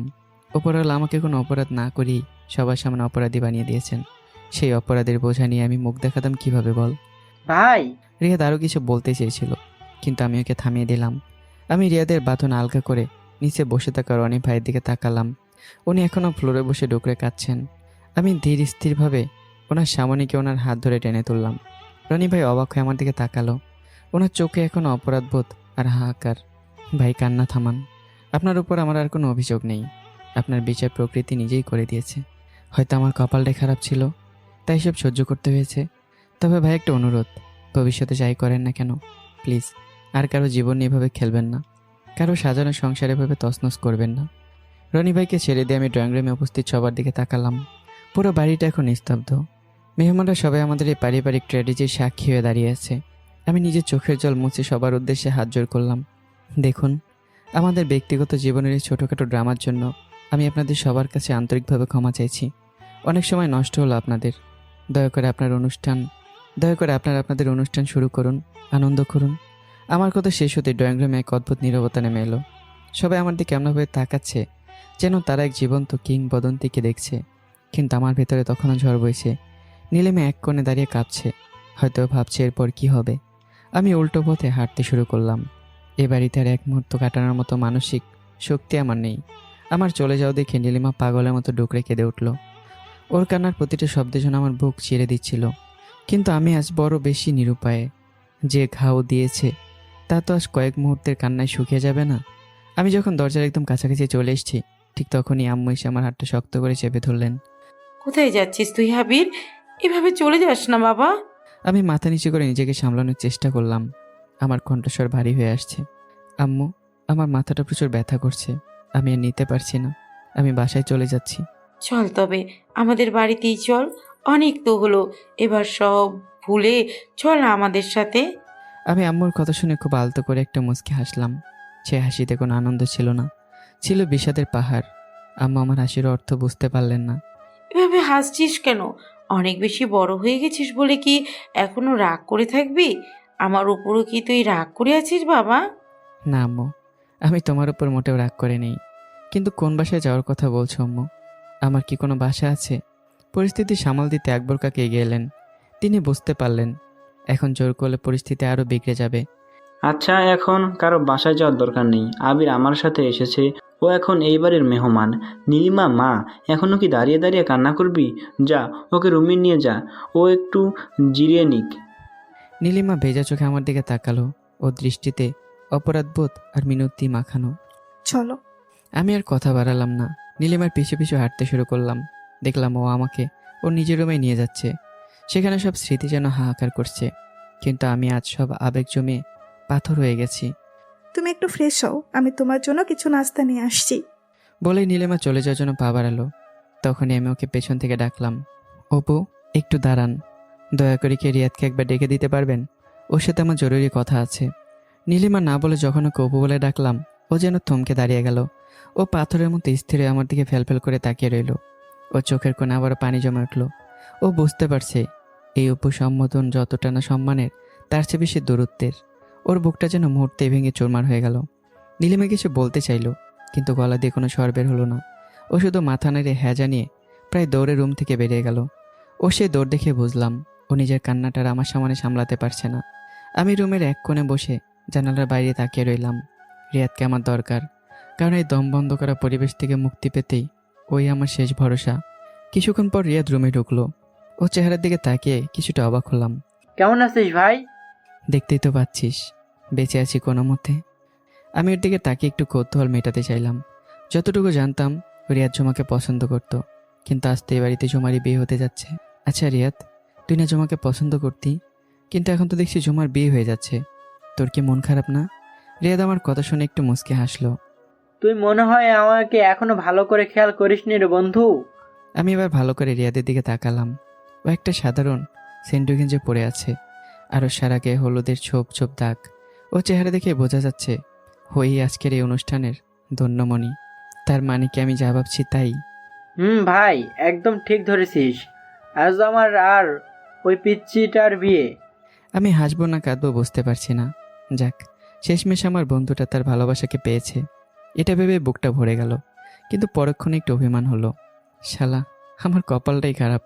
আমার কলেজের বন্ধুর বিয়ে, অথচ আমি কিছুই জানি না।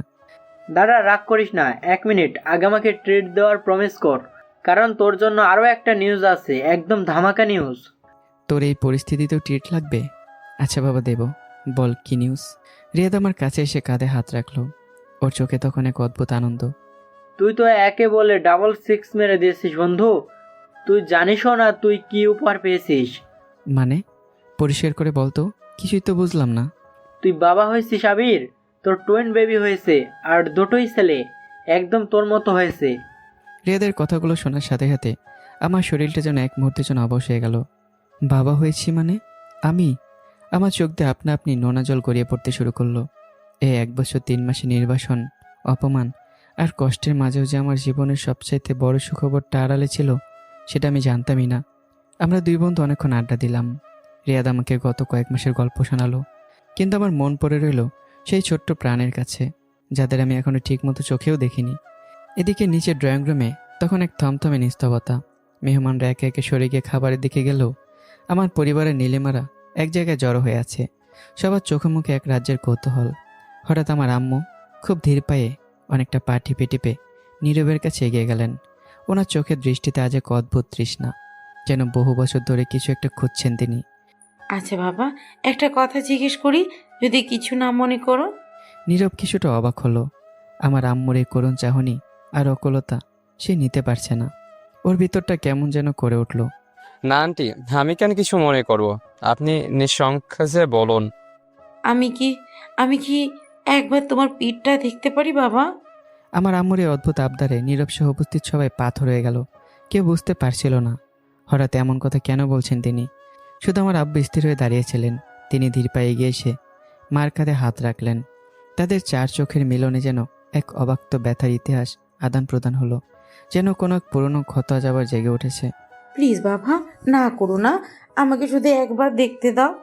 নীরব বেশ অপ্রস্তুত হয়ে পড়ল। সবার সমানে শার্ট তোলাটা কেমন দেখালেও এই প্রৌঢ় মহিলার কান্না ভেজা চোখের আকুতি সে ফেরাতে পারল না। ও ধীর হাতে নিজের শার্টটা পিঠের দিক দিয়ে একটু উপরে উঠালো।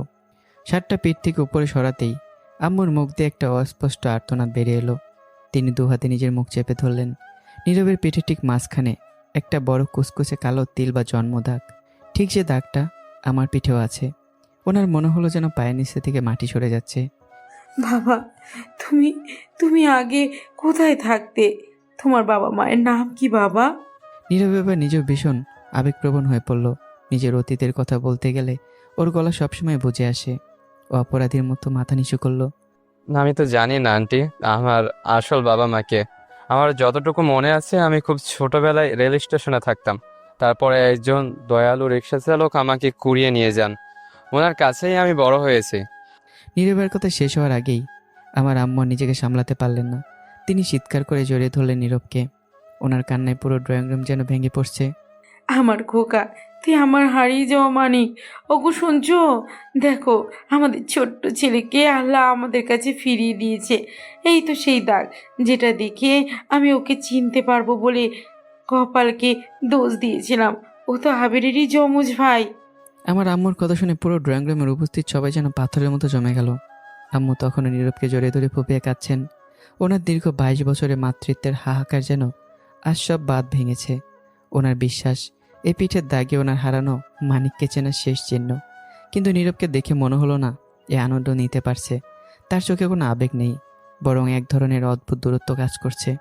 সে খুব স্বাভাবিকভাবে, অনেকটা যান্ত্রিকভাবেই আম্মুর হাত দুটো নিজের শরীর থেকে সরিয়ে দিল। তারপর ওনার চোখের দিকে তাকিয়ে খুব শান্ত গলায় বলল, আপনাদের কোথাও মনে হয় ভুল হচ্ছে আন্টি। নীরবের এই নিষ্পৃহ কথা শুনে আম্মুর কান্নার বেগ থমকে গেল। তিনি অবিশ্বাসের দৃষ্টিতে নীরবের দিকে তাকালেন। ওনার মাতৃত্বের দাবি যেন মুহূর্তেই এক বড় ধাক্কা খেল। ভুল কেন হবে বাবা? এই তো সেই দাগ।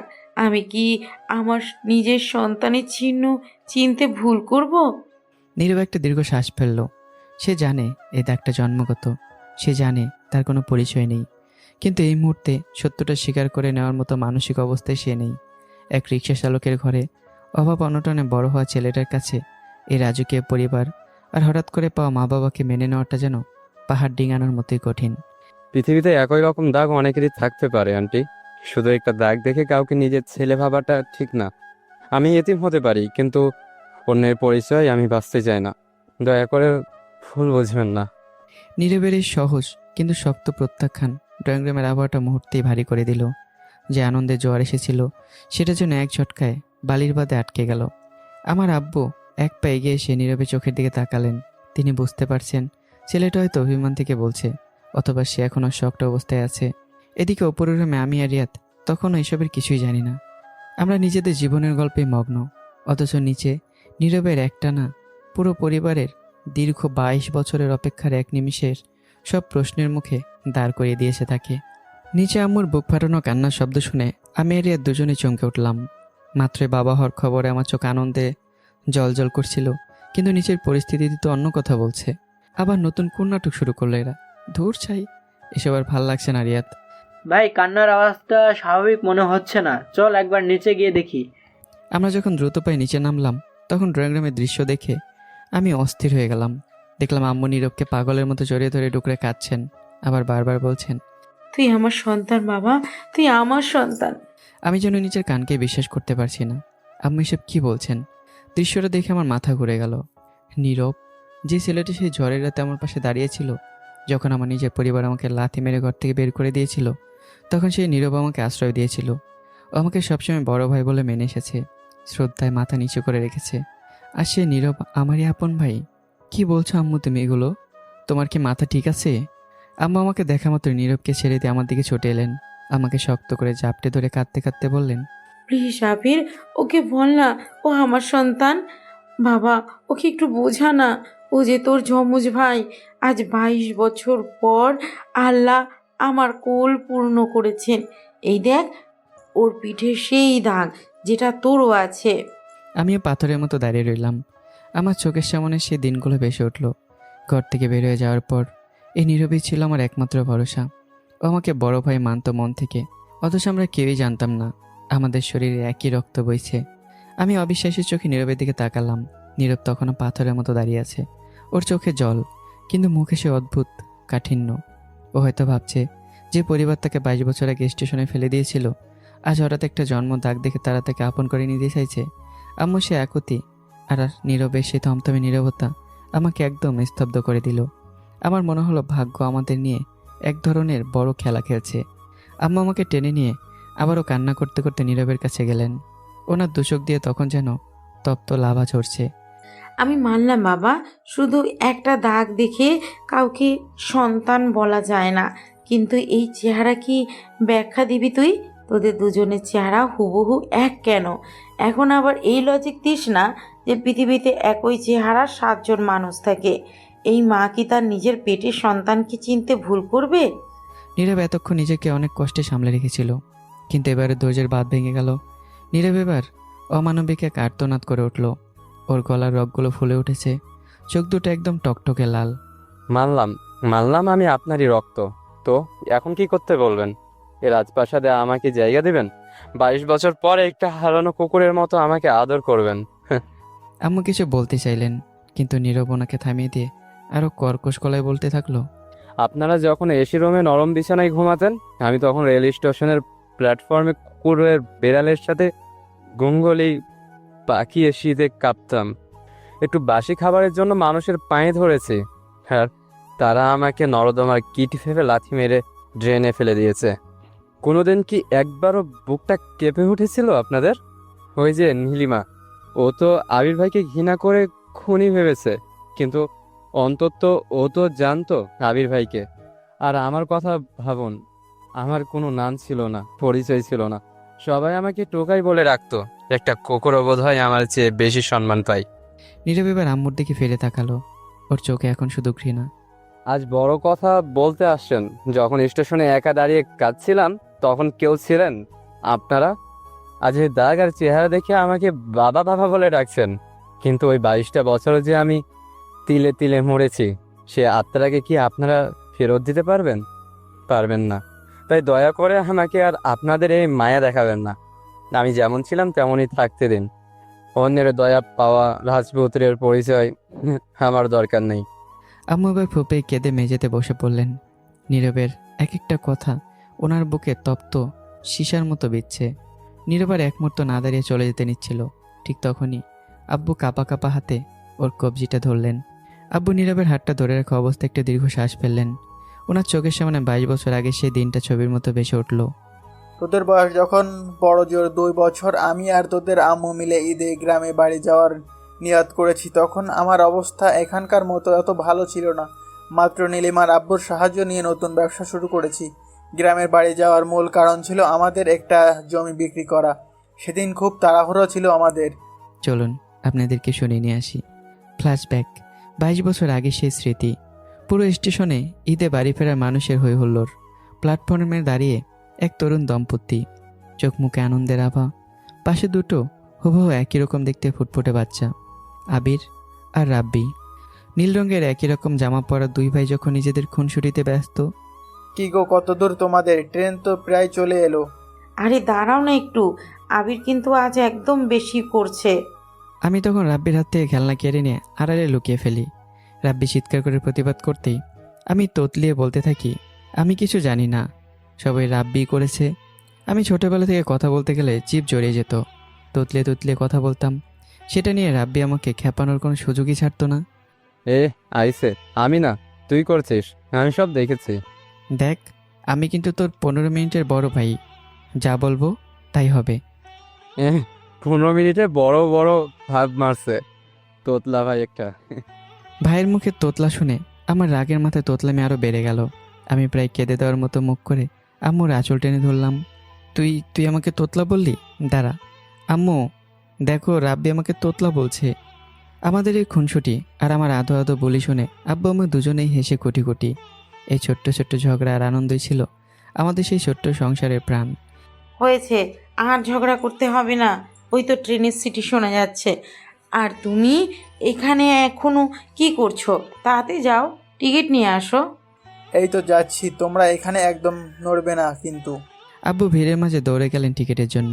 তখন কে জানতো কয়েক মিনিটের এই দূরত্ব আর 15 মিনিটের ছোট ভাইয়ের সাথে সেই হাসিটাই সারা জীবনের কান্নায় পরিণত হবে। কে জানতো কয়েক মুহূর্ত পর এক অন্ধকার গহর আমাদের এই সাজানো সংসারটাকে তছনছ করে দেবে। আব্বু এক পলক নীরবের দিকে তাকিয়ে দীর্ঘ শ্বাস ফেললেন। ওনার ঝাপসা হয়ে আসা চোখে তখন 22 বছর আগের সেই বিভীষিকাময় দিনটা জীবন্ত হয়ে উঠেছে। তোমাদের দুজনকে স্টেশনে একটা বেঞ্চে বসিয়ে রেখে আমি টিকিট কাটতে গিয়েছিলাম। কাউন্টারে মানুষের প্রচণ্ড ভিড় থাকায় আমার ফিরতে বেশ দেরি হচ্ছিল। ওদিকে তোদের আম্মু একা তোদের সামলাতে পারছিল না, তাই আমাকে খুঁজতো। তোদের দুজনকে নিয়ে একটু সামনের দিকে এগিয়ে যায়। ঠিক তখনই বিকট শব্দে হুইসেল বাজিয়ে দানবীয় ট্রেনটা স্টেশনে ঢোকে। স্টেশনে তখন তিল ধারণেরও জায়গা নেই। ঈদে বাড়ি ফেরা মানুষের সমুদ্র। আম্মা এক হাতে আমাকে আর অন্য হাতে রাব্বিকে মানে নীরবকে শক্ত করে ধরে এগোচ্ছিলেন। হঠাৎ ট্রেনের ইঞ্জিনটা সামনে আসাতেই মানুষের হুড়োহুড়ি শুরু হয়ে গেল। পেছন থেকে একদল মানুষ পাগলের মতো ট্রেনের দিকে দৌড় দিল। সেই প্রচণ্ড ধাক্কায় আম্মু তাল সামলাতে পারলেন না। ওগো, কোথায় তোমরা? ধরো আমাকে। রাব্বি, আবির। হুড়োহুড়ির সেই নিষ্ঠুরতায় আম্মুর হাত থেকে রাব্বির নরম হাতটা ফসকে গেল। হাজার হাজার মানুষের ধাক্কায় আম্মু ছিটকে পড়লেন একপাশে। তিনি আমাকে কোনো মতো বুকের সাথে জাপটে ধরে রাখলেন। কিন্তু রাব্বি, ওই ছোটো ছোটো পা নিয়ে ভিড়ের চোরাবালিতে রাব্বি কোথায় যেন হারিয়ে গেল, তাই কেউই জানতে পারল না। ট্রেনটা যখন প্ল্যাটফর্ম ছেড়ে চলে গেল, চারপাশটা একটু ফাঁকা হতেই দেখা গেল আম্মু আমাকে কোলে নিয়ে পাগলের মতো চিৎকার করে কাঁদছে। আব্বু টিকিট হাতে দৌড়ে এলেন, কিন্তু এসে দেখলেন তার এক সন্তান আছে, অন্যজন নেই। রাব্বি কোথায়? আমার বাজান রাব্বি। সেদিন পুরো স্টেশনের প্রতিটি কোণা তন্ন তন্ন করে খুঁজেও সেই 2 বছরের বাচ্চাটাকে আর খুঁজে পাওয়া যায়নি। মানুষের স্রোত তাকে ভাসিয়ে নিয়ে গিয়েছিল চিরতরের জন্য। এবার চলুন বর্তমানে ফেরা যাক। আব্বু কথা বলতে বলতে কান্নায় ভেঙে পড়লেন।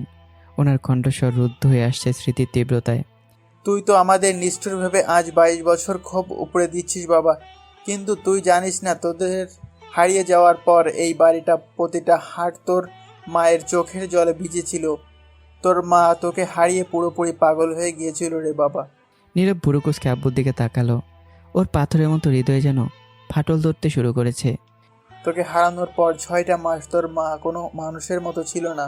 ঘরের কোণে একটা বালিশকে দেওয়ালে পেঁচিয়ে পেঁচিয়ে কোলে নিয়ে বসে থাকতো, ভাবতো এটাই তুই। সারা রাত বালিশটাকে ঘুম পড়াতো আর চুপি চুপি বলতো, রাব্বি আব্বু কথা বলছিস না কেন? তুই তো তোর বড় ভাইয়ের মতো পটর পটর করিস, আজ চুপ করে আছিস কেন বাবা? নীরবের চোখের বাঁধ ভেঙে জল পড়তে শুরু করেছে। আম্মু তখন মেঝেতে বসে ডুকরে কাঁদছেন। কোনো লোক বাড়িতে এলে তোর মা দৌড়ে গিয়ে ওনার ব্যাগ চেক করতো, ভাবতো হয়তো কেউ তোকে ব্যাগে করে নিয়ে এসেছে। রাস্তার কোনো বাচ্চার কান্নার শব্দ শুনলে ও উন্মাদিনীর মতো ঘর থেকে বেরিয়ে যেত। 6টা মাস আমরা ওকে শিকল দিয়ে বেঁধে রাখতে চেয়েছিলাম, কিন্তু পারেননি। ডাক্তাররা আশা ছেড়ে দিয়েছিলেন। প্রতিদিন বিকেলে ও সেই স্টেশনে গিয়ে বসে থাকতো যেখানে তোকে হারিয়েছিল। মাসের পর মাস ও সেখানে দাঁড়িয়ে থেকে চিৎকার করে তোকে ডাকতো। আম্মু এবার মাথা তুলে নীরবের দিকে তাকালেন। ওনার চোখগুলো কান্নায় রক্তবর্ণ হয়ে গেছে।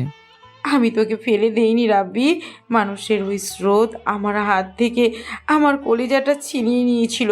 6 মাস পর যখন আমি আস্তে আস্তে সুস্থ হলাম, তখন শুধু এই আবিরের মুখের দিকে তাকিয়ে বেঁচে থাকার শক্তি পেয়েছি। তুই ছাড়া আমাদের একটা দিনও পূর্ণ ছিল না বাবা। আমি আর সহ্য করতে পারলাম না, নীরবের সামনে গিয়ে দাঁড়ালাম। ভাই, আজ বুঝলি কেন আমি যখন ঘর থেকে বেরিয়ে গিয়েছিলাম তুই কেন আমাকে আশ্রয় দিয়েছিলি, কেন আমার প্রতি তোর এত মায়া ছিল। রক্ত কোনোদিন লুকানো থাকে না রে ভাই। তুই আমার 15 মিনিটের ছোট ছিলি বলেই হয়তো আমার বিপদে আমার আগে তুই ঢাল হয়ে দাঁড়িয়েছিলি। এখন বল, এই মায়ের কান্না কি তোকে এখন স্পর্শ করছে না?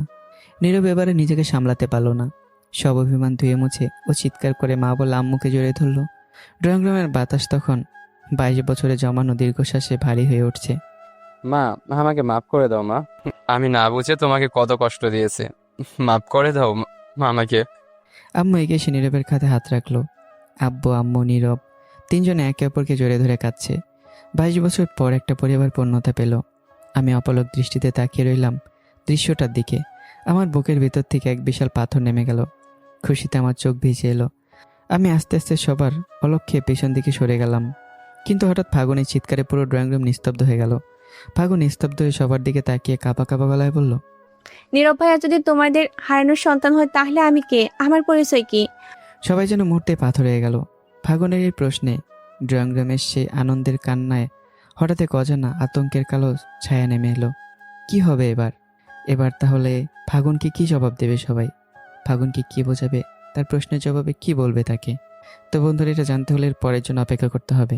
এরপরে A to Z সব একসাথে করে দেওয়া হবে। তো কেমন হয়েছে গল্পটা কমেন্ট করতে বলবেন না।